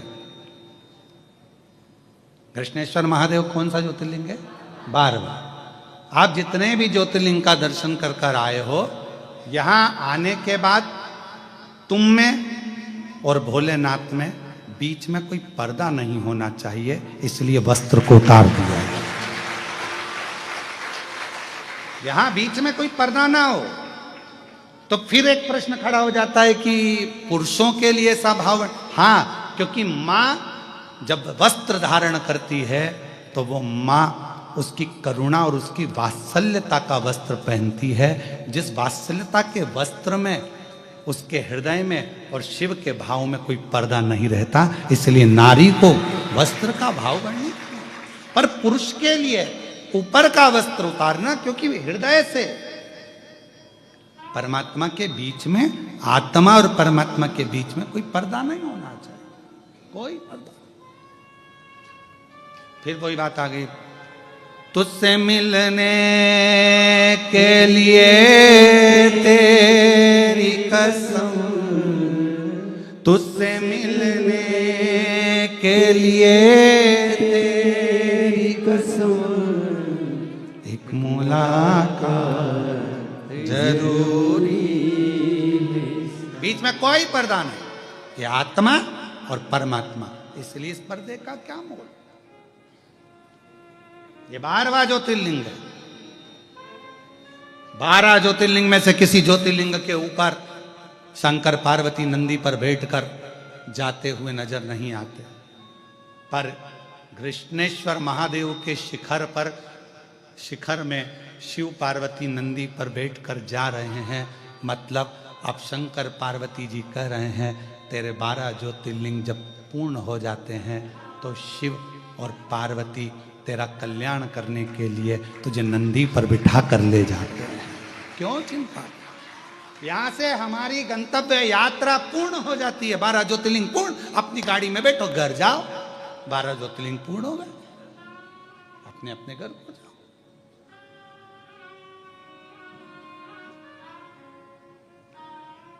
कितना सुंदर, जिस कृष्णेश्वर बाबा के ज्योतिर्लिंग के मंदिर का निर्माण स्वयं छत्रपति वीर शिवाजी के दादाजी ने कराया हो, और फिर उस मंदिर का निर्माण स्वयं माहिल्याबाई होलकर ने कराया हो, इतना पवित्र मंदिर का प्रांगण, जहाँ की शिला, जहाँ की शिखर आनंद दे। अब बैठो तो थोड़ा, माँ थोड़े बात मत करो, थोड़ा बैठकर। कल हमने प्रयास करा था वहां पहुंचकर बाबा से हालचाल जानने का, पर लोग ने हमारा जान लिया। प्रयास किया, वो वाला गीत है ना, तेरा पीछा ना छोड़ूंगी। तो थोड़ी देर बैठे, बात करें, उसके सामने बैठकर परमात्मा से हृदय की बात हो। मेरा कृष्णेश्वर नाथ, मेरा भोलेनाथ, जहां विद फैमिली आनंद के साथ सबके कल्याण के लिए आनंद से विराजमान है। एक एक पूरे मंदिर के शिखर में 21 हाथी बैठे हैं। तुमने गिने कि नहीं गिने पता नहीं, यहीं की यहीं रहते हो, कभी कभी तो गिन लिया करो। कितने? 21 हाथी पूरे शिखर के अंदर विराजमान है। अर्थात वह हाथी क्या कहते हैं? भगवान शंकर पार्वती जी से कहते हैं, जगत जननी, जो 12 ज्योतिर्लिंग की यात्रा पूर्ण कर कर कृष्णेश्वर आता है, उसके घर में अष्टलक्ष्मी नहीं, जिन लक्ष्मियों को मैंने जनमानस में संपूर्ण जगत के उद्धार के लिए 21 लक्ष्मियों की प्रागट्यता का वर्णन किया, वो 21 लक्ष्मियां संपूर्ण जगत के कल्याण के लिए प्रवेश कर जाए। अब वो दर्शन कर रहे हैं, हाथी बनाए, गज बनाए, हाथी बनाए, पर उस स्थान पर जब दर्शन करेंगे वो हाथी नहीं, स्वयं लक्ष्मी उस पर विराजमान होकर अलग अलग मार्ग से, तुम जहां निवास करने वाले हो, चाहे तुम पूरब में रहो, पश्चिम में रहो, उत्तर में रहो, दक्षिण में रहो, तुम जहां जाओगे तुम्हारे पीछे पीछे वो गज लक्ष्मी तुम्हारे पीछे पीछे आएगी और तुम्हारा भंडार भर कर जाएगी, क्योंकि कृष्णेश्वर बाबा का तुम दर्शन कर कर जाओ।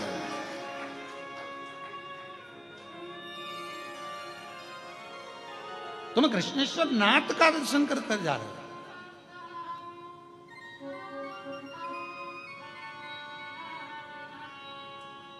एक एक बिंदु का स्मरण करो।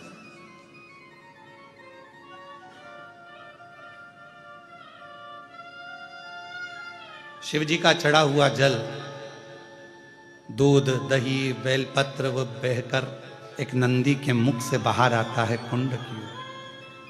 कितने प्रेम से लोग चढ़ाते होंगे मंत्र बोलकर, हर हर महादेव, श्री शिवाय नमस्तभ्यम, नमः शिवाय, पंचाक्षर मंत्र, षडाक्षर मंत्र, ना जाने क्या क्या, कितनी कामना लेकर आते होंगे, कितना भाव लेकर आते होंगे, और उसका चढ़ा हुआ जल पीछे कुंड में आता होगा। जब हम उस जल का प्रोक्षण करते होंगे तो लगता है पूरे विश्व में जितनी पवित्र नदियां हैं, सरोवर है, कुंड है, बावड़ी है, सबका जल हमारे ऊपर आ जाए, सबका जल, और हमें पवित्र कर देगा।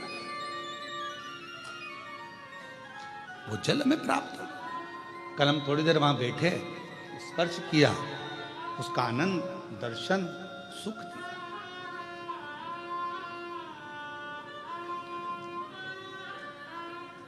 और जब हम उस पवित्र स्थल का दर्शन करने के लिए जाएं तो मन से कितने बड़े करोड़पति हो, धनपति हो, वैभवपति हो, सत्तापति हो, या जिसके भी पति हो, पर अपने भीतर से ये अहंकार निकाल, अपने भीतर से अहंकार निकालो, तब तुम परमात्मा के पास। और मेरे भोले तेरा सहारा, भाव आइए बेलपत्र लेकर जाइए, आ जाओ। मेरे भोले तेरा सहारा है, मेरी नैया का तू किनारा है। एक पत्र और बड़ा सुंदर है। नैया का तू मैं किनारा। सुरेखा गजानन नालकर, मैं छत्रपति संभाजी नगर से आई हूँ। कहीं बैठी हो तो हाथ हिला, आप ही हैं। मैं पाटिल परिवार को, नारखेड़े परिवार को धन्यवाद देती हूँ, जिन्होंने हमको ऑनलाइन कथा श्रवण करने का मौका दिया। 20 साल से हम किराए के मकान में रहते थे, हमारा खुद का मकान नहीं था, बहुत परेशानी का जीवन था, समझ नहीं आ रहा था क्या करें।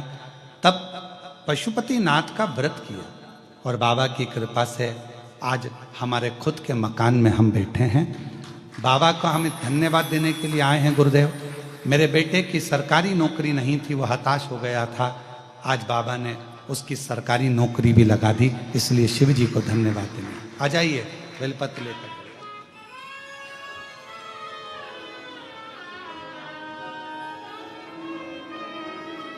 और तेरी कृपा का क्या है भरोसा, कब किस पर हो जाए, जरा सी हम पर कर दो, जरा सी हम पर कर दो। तेरी कृपा का क्या है भरोसा, कब किस पर हो जाए, जरा सी हम पर कर दो, जरा सी हम पर कर दो। जिस पर भी हो गई तेरी कृपा करुणा, वो भव पार हुआ, भव पार हुआ। पापी हो चाहे जितना, उसका भी बाबा हो। देखिए बेटे को जोरदार ताली बजाओ, बेटे का सरकारी जॉब भी लगा और मकान भी। एक पत्र और बड़ा सुंदर है। गणिका जैसे मैं नम्रता राहुल जी जाजू, कहीं बैठी हो तो हाथ हिला, आप ही है। छत्रपति संभाजी की रहने वाली हूँ, नगर की। कथा 5 सालों से सुन रही हूँ गुरुदेव। 3 साल पहले पशुपति व्रत किया तो हमारा बाबा ने मकान बना दिया। 5 साल से मेरे जीवन में बहुत कुछ उतार चढ़ाव आए। 2 बेटियां थी, एक 12 वर्ष की हो गई, एक 6 साल की हो गई, पर एक कामना थी पुत्र की। पर जिसको भी हमने पत्रिका दिखाई, हाथ दिखाया, सब महाराजों ने एक ही बात कही कि तुमको पुत्र का योग नहीं है। बेटा आया है क्या साथ में? लिया लिया, पुत्र का योग नहीं है। आपकी कथा से ऐसा बल मिल गया कि मेरे गर्भ ठेरा। सबने मना करा कि गर्भस्थ नारी को मंदिर नहीं जाना चाहिए, पर आपकी कथा में सुना था कि गर्भ अवस्था में शिव जी के मंदिर जरूर जाना चाहिए। गर्भ अवस्था थी, पूरे 9 महीने शंकर भगवान को 1 लोटा जल चढ़ाती। सारे महाराजों ने मना करा था कि तुम्हारे यहाँ लड़का नहीं होगा, पर मेरे बाबा को 1 लोटा जल 9 महीने तक चढ़ाया और बाबा की ऐसी कृपा हुई कि मेरे घर में 10 जून 2025 को पुत्र रत्न की प्राप्ति हुई। मैं बाबा को प्रणाम करने के लिए यहाँ आई। एक लाइन गुरुजी हम हमेशा गुनगुनाते हैं मंदिर में, तेरे दरबार की बाबा निराली शान देखी, तेरे दरबार की बाबा निराली शान देखी, तुझे देते नहीं देखा पर झोली भरी देखी, तुझे देते नहीं देखा पर झोली भरी देखी, मुख दुनिया मोड़े बाबा तू मुखड़ा ना मोड़, मुख दुनिया मोड़े। शंभो शंभो तू मुखड़ा ना मोड़, मेरी लगी परिधीनो बाबा तू मेरे ना बोल, मेरी लगी परिधीनो बधाई बाबा आपको। तू मेरे ना बोल, मुख दुनिया मोड़े बाबा तू मुखड़ा ना मोड़। शिव शिव है, ओगड़ दानी है, शंभु शंभु है। एक विश्वास, एक भरोसा, एक दृढ़ता। पूछा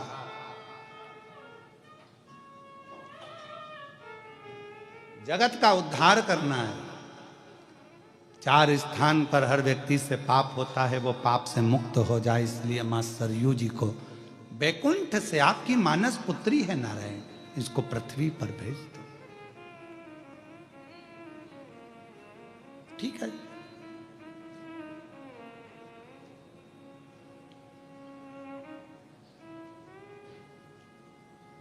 ले जाओ। पर सरयू जी का एक नियम है, शिव साधना करने वाले के सम्मुख से सरयू निकल कर नहीं जा सकती, क्योंकि सरयू शंकर की आराधना में लीन रहती, शिव का सम्मान।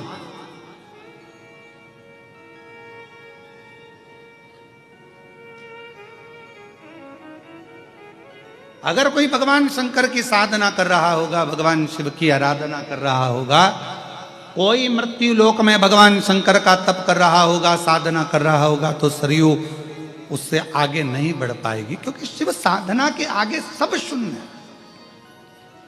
एक बात याद रखिए, कितने भी वेद पढ़ लो, कितने भी शास्त्र पढ़ लो, कितने भी पुराण पढ़ लो, चाहे तुम दुनिया के कितने बड़े भी विद्वान बन जाओ और कितने बड़े भी ज्ञानी बन जाओ, यदि तुम्हारे मुख पर शंकर का नाम नहीं आया और तुम्हारे कानों में शिव तत्व नहीं आया, तो समझ लेना सब शून्य है, सब शून्य।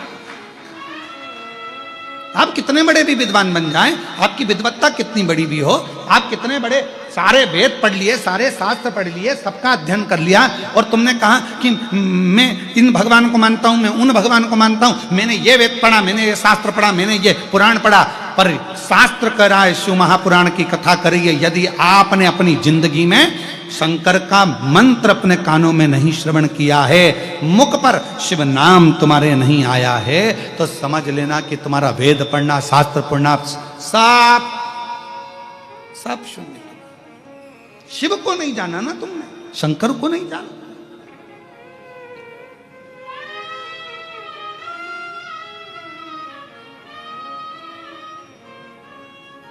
दुनिया में जितने भी व्रत होते हैं ना, ये माताएं जितने व्रत करती है, पुरुष जितने व्रत करते हैं, सोमवार का व्रत करो, मंगलवार का व्रत करो, शनिवार का व्रत करो, आप चाहे शनि महाराज का कर लो, चाहे गुरु महाराज का कर लो, चाहे कोई सा भी व्रत कर लो, कोई ने बता दिया ये व्रत कर लो, सारे व्रतों का पुण्य कम मिलता है। तो शिव महापुराण की कथा कहती है व्रत कोई से भी देवता का करो, पर फल तो शंकर भगवान जब तक नहीं बोलेंगे तब तक तुम्हें प्राप्त हो ही नहीं सकता।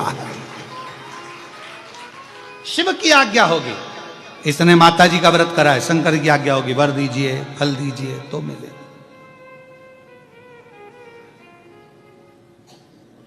बिना शिव के हम अधूरे हैं, अधूरे।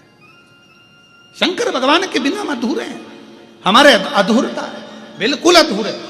तो कोई कहते मैं इतना विद्वान हूं, मैं इतना प्रखर विद्वान हूं, मैंने इतनी विद्वत्ता, मैंने ये वाले पुराण पढ़े, मैंने ये वाले शास्त्र पढ़े। और अगर विद्वान और शास्त्र और पुराण पढ़ के बैठे हैं तो मेरा निवेदन है वो शिव की निंदा कभी ना करें, क्योंकि शंकर के बिना गति नहीं है, शंकर के बिना मति नहीं है, शंकर के बिना सत्य नहीं है, शंकर के बिना सुंदरता नहीं है, और शंकर के बिना शिव स्वयं नहीं, शंकर के बिना मुक्ति नहीं है। शिव मुक्ति के दाता भी है। कोई शंकर का भजन करने वाला बैठा है, कोई शिव की आराधना करने वाला बैठा है, कोई शंकर की उपासना करने वाला बैठा है, कोई भगवान शंकर की आराधना में डूबा हुआ है, कोई मस्तक पर त्रिपुंड लगाया हुआ है, गले में रुद्राक्ष धारण करा हुआ है, शिव नाम मुख पर है, श्री शिवाय नमस्तुभ्यम भगवान के मंत्र के उच्चारण कर रहा है, रुद्राक्ष धारण करा हुआ है, मस्तक पर तिलक लगा हुआ है, उसके सामने से तो स्वयं काल को भी सोचना पड़ता है निकलने से पहले। तो भगवान नारायण कह रहे हैं अगर पृथ्वी पर कोई शंकर की आराधना कर रहा होगा तो सरयू आगे नहीं बढ़ सकती, सरयू आगे नहीं बढ़ पाएगी। पहले आप देख लो, ब्रह्मर्षि वशिष्ठ जी, पहले विचार कर लिए ब्रह्मर्षि वशिष्ठ जी, सरयू जी को लेकर जा रहे हो, पर कहीं पर यदि शिव की आराधना चल रही होगी, शंकर का तप चल रहा होगा, तो सरयू नहीं बढ़ेगी। वशिष्ठ जी ने, ब्रह्म ऋषि वशिष्ठ जी ने ध्यान लगाकर देखा कि कौन सा रोड अच्छा है जहां पर ट्रैफिक नहीं हो। लोग कहते हैं आज के समय में गूगल पे सर्च करा जाता है मैप, क्या बोलते हैं हितेश, रोड मैप ही बोलते हैं, गूगल पे सर्च करते हैं आज के समय में।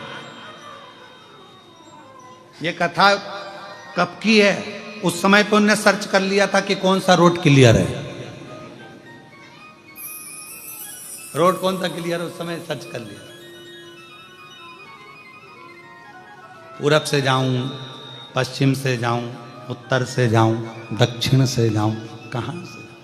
फिर विचार किया और शंभु विचार करा जाने के लिए कौन सा मार्ग पकड़ा जाए। तब एक मार्ग देखा जिस मार्ग में कोई भी शिव की साधना नहीं कर रहा था, एक मार्ग। ब्रह्म ऋषि वशिष्ठ बाबा ने भगवान नारायण से हाथ जोड़कर कहा मैं सरयू माता को ले जाऊं? हाँ ले जाओ। जनमानस के कल्याण के लिए? हाँ ले जाओ। जगत के उद्धार के लिए? हाँ ले जाओ,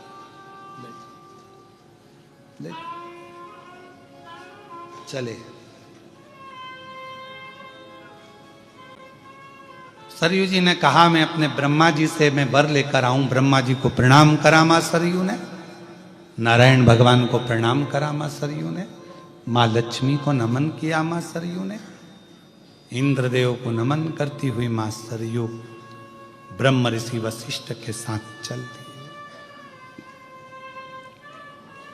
भागीरथ जी गंगा जी को लाए थे, ब्रह्म ऋषि वशिष्ठ किसको लाए हैं? जम के बोलो, सरयू। चलते चलते चलते चलते जिस मार्ग पर इन्होंने सर्च करा था रोड क्लियर है, ट्रैफिक जाम नहीं मिलेगा, उसी रोड पे आगे चलते चलते स्वयं मार्कंडे ऋषि बैठकर तप कर रहे थे, और वो भी शंकर जी का ट्रैफिक जाम। मार्कंडे ऋषि तप कर रहे हैं। और मार्कंडेय ऋषि तप में लीन, शिव नाम में, शंकर के नाम में। श्री श्री शिवाय नमस्तु, श्री शिवाय नमस्तु, श्री शिवाय नमस्तु, श्री शिवाय नमस्तुभ्यं श्री शिवाय नमस्तुभ्यं, श्री शिवाय नमस्तुभ्यं। मार्कंडेय बाबा तप कर रहे हैं, साधना कर रहे हैं, शिव नाम जप रहे हैं। उनको क्रॉस कौन करे? हमारे यहां शिव महापुराण की व्यासपीठ का एक नियम है, सबको याद है वो नियम। जहां कथा होती है उसके सामने का जो स्थान होता है वो नंदी का स्थान होता है, जो एकाग्रता में कथा को श्रवण करता है। इसलिए शिव महापुराण का पूजन करने वाले किसी भी व्यक्ति को हम सामने नहीं जाने देते।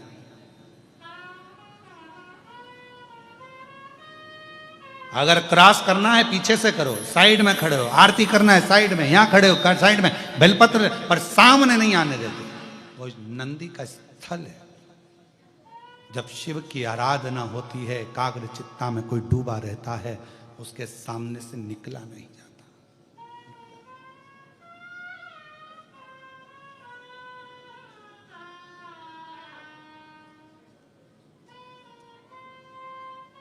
निकलते नहीं।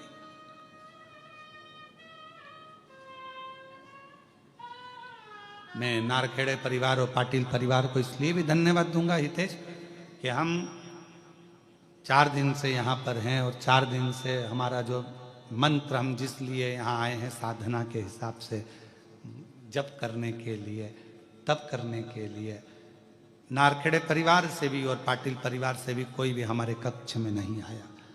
यहाँ तक कि हम जिस कक्ष में रहते हैं उसकी गली में भी ये लोग क्रॉस नहीं करा। ये भगवत भजन में ये लोग डूब गए।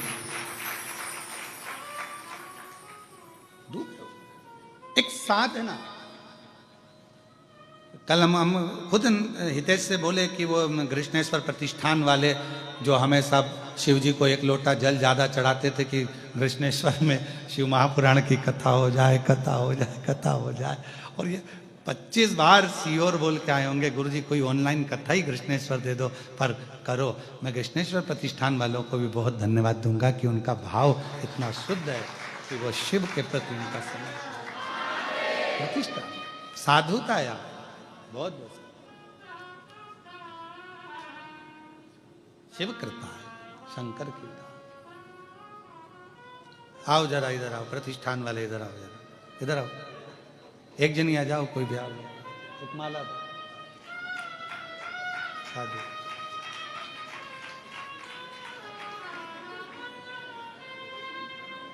हाँ, तो तुम भी प्रतिष्ठान में ही हो।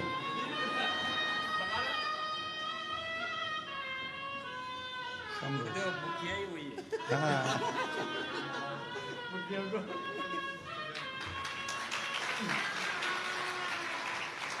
तुम 2 एक साथ आ जाओ, 2 ही आ जाओ।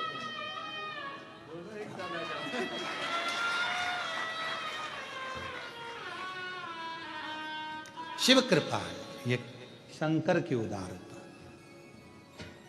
एक विश्वास। मार्कंडेय बाबा के तप साधना में लगे। अब तप साधना वो भी शिव की, शंकर भगवान की। सोचा ही नहीं था, हमने तो पूरा नेट सर्च करा था तो रास्ता क्लियर था। यहां तो कोई तप होना ही नहीं था। बैठे मार्कंडेय बाबा, श्री शिवाय नमस्तुभ्यं, श्री शिवाय नमस्तुभ्यं, श्री शिवाय नमस्तुभ्यं, श्री शिवाय नमस्तुभ्यं। ऐसी तप साधना में डूबे हैं मार्कंडेय बाबा। सरयू माता चलती चलती बीच मार्ग में रुक गई। ब्रह्मर्षि वशिष्ठ ने कहा, सरयू माँ बढ़ो, चलो। सरयू माता कहती हैं, यहां कोई शंकर का तप कर रहा है। शिव की आराधना। यहां कोई भगवान देवाधिदेव महादेव का तप कर रहा है। शंकर के तप करने वाले के शरीर की ऊर्जा, उसकी रोमावली की, उसकी जो वायु बहती है उसके शरीर से लगकर उसकी एक बल, एक एनर्जी बल प्रदान करती है। कोई शंकर की आराधना करने वाला हो ना, शिव की, उसके चरण भी छूने की जरूरत नहीं है। अगर कोई शंकर की आराधना करने वाला कोई शिव भक्त है, कोई भगवान शंकर की उपासना करने वाला कोई शिव भक्त है, और आपको सूचना मिल जाए कि वो शिव भक्त यहां से निकल कर गया है, बस उसी रास्ते पर 2 क्षण के लिए आप भी पैदल चलना प्रारंभ कर दो, उसकी हवा भी हमारे शरीर को एक आनंद प्रदान करेगी और दुख को मिटा देगी। जो हवा चली है, जो वायु चली है, उसके शरीर से छूकर वो भी हमको एक लाभ देती है, सुख देती है। यहां कोई तप कर रहा है शिव जी का। ब्रह्म ऋषि वशिष्ठ जी ने कहा मैंने तो देखा कोई तप नहीं कर रहा। नहीं नहीं कर रहा है, पता करो। ब्रह्म ऋषि वशिष्ठ जी गए, सरयू मैया खड़ी की खड़ी रह गई। चले, मालूम पड़ा कि मार्कंडे ऋषि भगवान शिव की आराधना में डूबे हुए थे, शंकर का भजन कर रहे थे। तभी सरयू माता ने कहा मैं आगे नहीं जा पाऊंगी जब तक कि मार्कंडे ऋषि तप साधना से नहीं उठ जाते। अब ये तो कितने वर्ष के लिए तप कर रहे हैं, कितने वर्ष होगा इनको तप करते हुए, कौन जानेगा कैसे उठेंगे ये।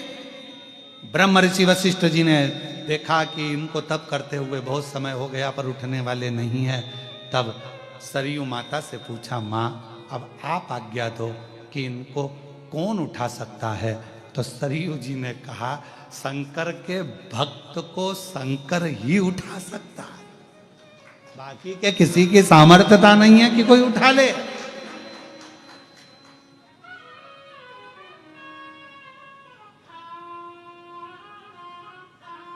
शिव महापुराण की वायव्य संहिता को पढ़ना, गीता प्रेस गोरखपुर की शिव पुराण लेकर आओ, उसकी वायव्य संहिता को पढ़िए कि शंकर भगवान की आराधना करने वाला, शिव की उपासना करने वाला, शंकर भगवान पर 1 लोटा जल चढ़ाने वाला, शंकर भगवान के मंदिर अगर किसी के घर से कोई रोज जाता है, उस घर के अंदर ना तो कभी टोना होता है, ना कभी टोटका होता है, ना उस घर का बाल बांका होता है। क्यों? क्योंकि वो शंकर का घर होता है, शिव का घर है वो। किसकी सामर्थ्यता है कि कोई कर दे?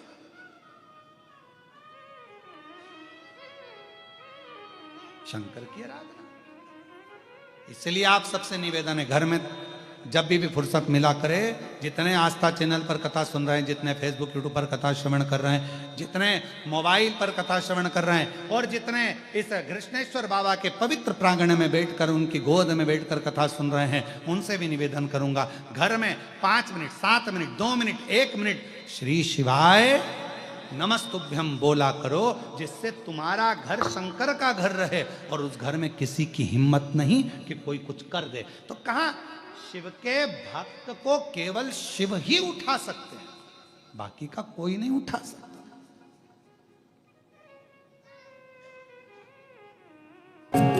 भगवान शिव कृपा कर, करुणा कर, दया कर, तू करुणा सागर है, करुणा सागर। शिव के भक्त का कोई बाल बांका नहीं कर सकता, शंकर ही उसको स्थान से उठा सकता। दिल से प्रार्थना करिए, सब साथ में बोलिए, श्री शिवाय नमस्तुभ्यं, श्री शिवाय नमस्तुभ्यं, श्री शिवाय नमस्तुभ्यं, श्री शिवाय नमस्तुभ्यं, श्री नमस्तुभ्यं। भोला सब दुख काटो, ओ भोला सब दुख काटो, शिव शंकर जपो तेरी माला, भोले बाबा जपो तेरी माला, सब दुख काटो मारा। ओ भोला सब दुख काटो मारा। वेश मंगल मंगलकारी वेश मंगल मंगलकारी शमशान वासी हमारा। शमशान वासी हमारा। ओ भोला सब दुख काटो मारा। ओ भोला सब दुख काटो मारा।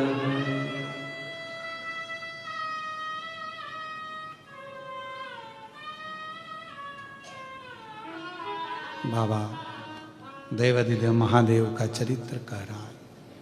माँ सरयू प्रसंग वर्णन कर रहा है कि माँ सरयू को लेकर चले। कौन उठाए मार्कंडे बाबा को? जो शिव की आराधना कर रहे हैं, शंकर का तप कर रहे हैं। सरयू माता ने कहा शिव के सिवाय इनको कोई नहीं उठा सकता। ब्रह्म ऋषि वशिष्ठ बाबा ने शिव जी से प्रार्थना करी, सरयू जा रही है, जब तक तप चलेगा मार्ग काट नहीं सकती सरयू। आप कृपा करो, विनय है, निवेदन है, कहो। शंकर भगवान ने तुरंत कह दिया, वशिष्ठ जी आप जाइए, मैं सरयू जी के लिए मार्ग बनाता हूं।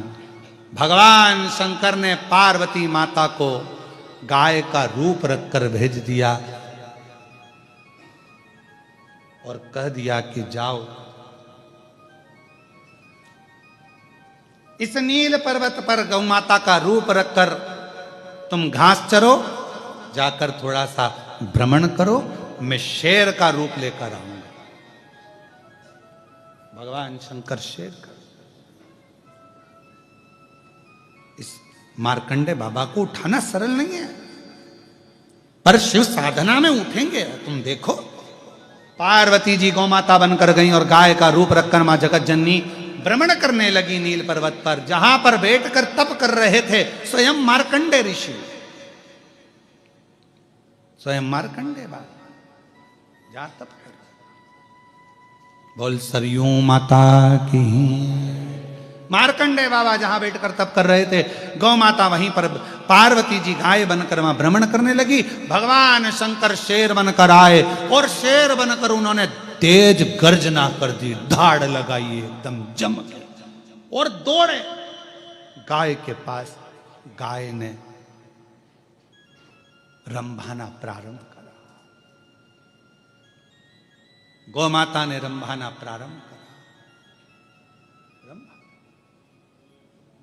और गौ माता ने जैसे रंभाना प्रारंभ करा, मार्कंडे बाबा तो तप में लगे हुए थे, साधना में डूबे हुए थे। उनका स्मरण, उनकी चित्तवृत्ति में तुरंत आवाज गई कि कोई गाय के पीछे शेर पड़ गया और वो सिंह गौ माता को खा जाएगा। और मैं यहां तप कर रहा हूं, साधना कर रहा हूं, भजन कर रहा हूं, ये ठीक का? उठे मार्कंडे ऋषि, गाय को बचाने के लिए दौड़ पड़े। जो गौ माता को बचाने के लिए दौड़े, गौ माता को बचाने के लिए जैसे ही दौड़े, शंकर भगवान सिंह के रूप में, बाघ के रूप में, गौ माता के पीछे, शंकर भगवान के पीछे मार्कंडे बाबा, और दोनों के बीच में इधर गौ माता, इधर शेर, बीच में मार्कंडे ऋषि खड़े हो गए।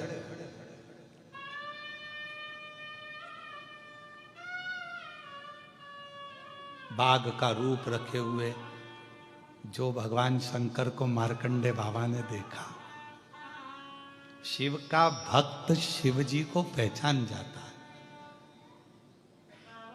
शंकर को पहचान रहा। कई लोग कहते हैं गुरुजी कुबेरेश्वर धाम पे इतने भक्त आते हैं, आप कैसे कह सकते हैं कि शंकर का प्रिय भक्त कौन? हमने कहा उसका चेहरा बोल जाता है, चेहरा बोल, उसकी भक्ति कितनी प्रबल है उसका भाव बोलेगा।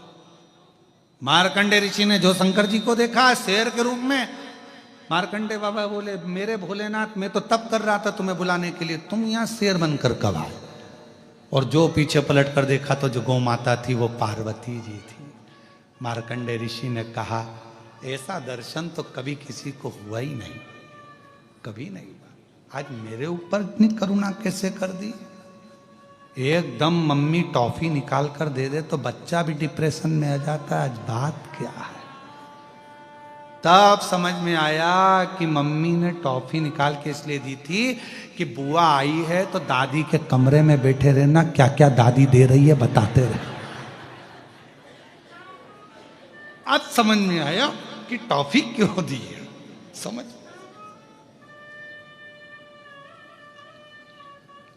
फिर तो दादी कहती है चल जा मम्मी के पास जा। नहीं जाऊंगा, बुलाऊं तेरी मम्मी को? बुला लो, उन्हीं ने कहा है वहीं बैठे रहना। जब तक बुआ है तब तक वहीं बैठे रहे। तो मार्कंडे जी ने कहा जरूर कोई बात है, क्या चाहिए, क्या हो गया? आप अगर यहां आए हो तो जरूर कोई बात होगी। तो ध्यान लगाया मार्कंडे जी ने कि ये सरयू मेरे तप को लांग कर नहीं जा सकती थी, इसलिए उसने ऐसा किया। मेरी तप साधना को तोड़वा दिया सरयू ने। इधर शिव इधर गौ माता दौड़ कर गए सरयू जी के सामने मार्कंडे ऋषि और कह दिया सरयू तूने मेरी तप साधना तोड़वा दी। मेता शिव की आराधना कर रहा, श्राप देता हूं तेरे को। अभी तक तो स्त्री के रूप में थी, अब जल के रूप में प्रवाहित हो, जल के रूप में। सरयू जी ने हाथ जोड़कर मार्कंडे बाबा से कहा मैं जल बनने को तैयार हूं, पर कुछ तो वर दीजिए। वर है तेरे को, भगवान नारायण तेरे ही तट पर आएंगे, भगवान शिव भी तेरे ही तट पर आएंगे, स्वयं शंकर भगवान हनुमान बनकर तेरी ही सरयू जल में रमण आनंदित करेंगे, राम जी वहीं खेलेंगे। प्रभु आपने मुझे श्राप तो दिया कि मैंने आपका तप तोड़ दिया, पर आपको खुशी नहीं हुई कि तप भी टूटा तो महादेव ने स्वयं तोड़ा और महादेव का पार्वती के साथ दर्शन हुआ। मार्कंडे जी की आंख में जल भर गया। मैं तो ये भूल ही गया था, मैं ये भूल गया कि शिव मेरे सामने थे। शंकर भगवान का तप कर रहा था उनके दर्शन के लिए, अकेले के लिए। यहां तो दोनों के हो गए सरयू तेरे चक्कर में, दोनों। ये बड़ी कृपा हुई। मार्कंडे बाबा ने हाथ जोड़ लिए शंकर जी के। शिव जी आप बाघ का रूप रखकर आए हो, आज से इस नील पर्वत पर आप बागनाथ नाम से पूजे जाओ और विग्रेश्वर महादेव के रूप में आप इस उत्तराखंड की भूमि पर सदा विराजमान रहो। नील पर्वत। बोल बागनाथ भगवान की। शिव उस बागनाथ शिवलिंग के रूप में विराजमान हो गए, जिसका निर्माण स्वयं भगवान शंकर के ही गण ने किया। शिव के शिव कहते हैं भगवान शंकर का सुंदर भाव आनंदित करने वाली ये पवित्र कथा, मां सरयू के प्रागट्य की कथा, भूमि पर आने की कथा स्कंद पुराण कहती है। जो इसको श्रवण करता है उसके पूर्वज, उसके पितर बिना पिंड दान के ही तर जाते हैं, उनको मुक्ति प्राप्त हो जाती है।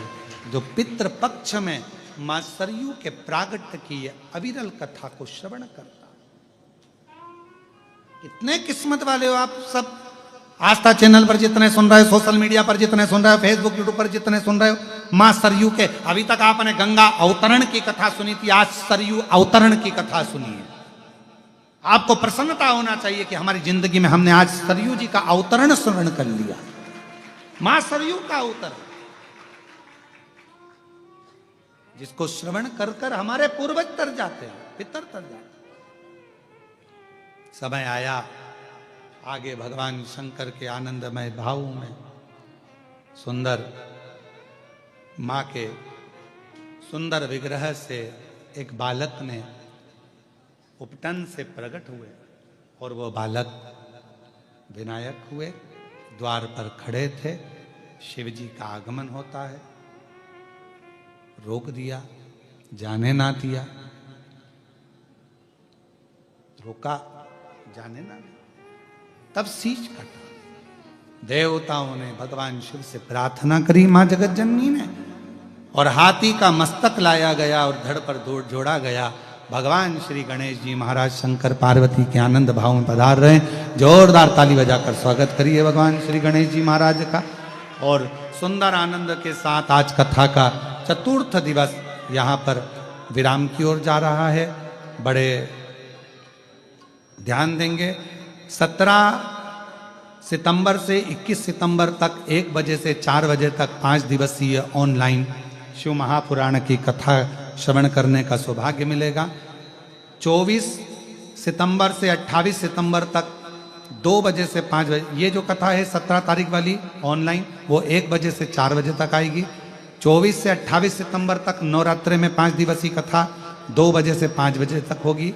और जिनको भी ऑनलाइन कथा के यजमान बनना हो या किसी तीर्थ आदि में ऑनलाइन के यजमान पद भाव ग्रहण करना है तो वो इस नंबर पर संपर्क कर लेंगे।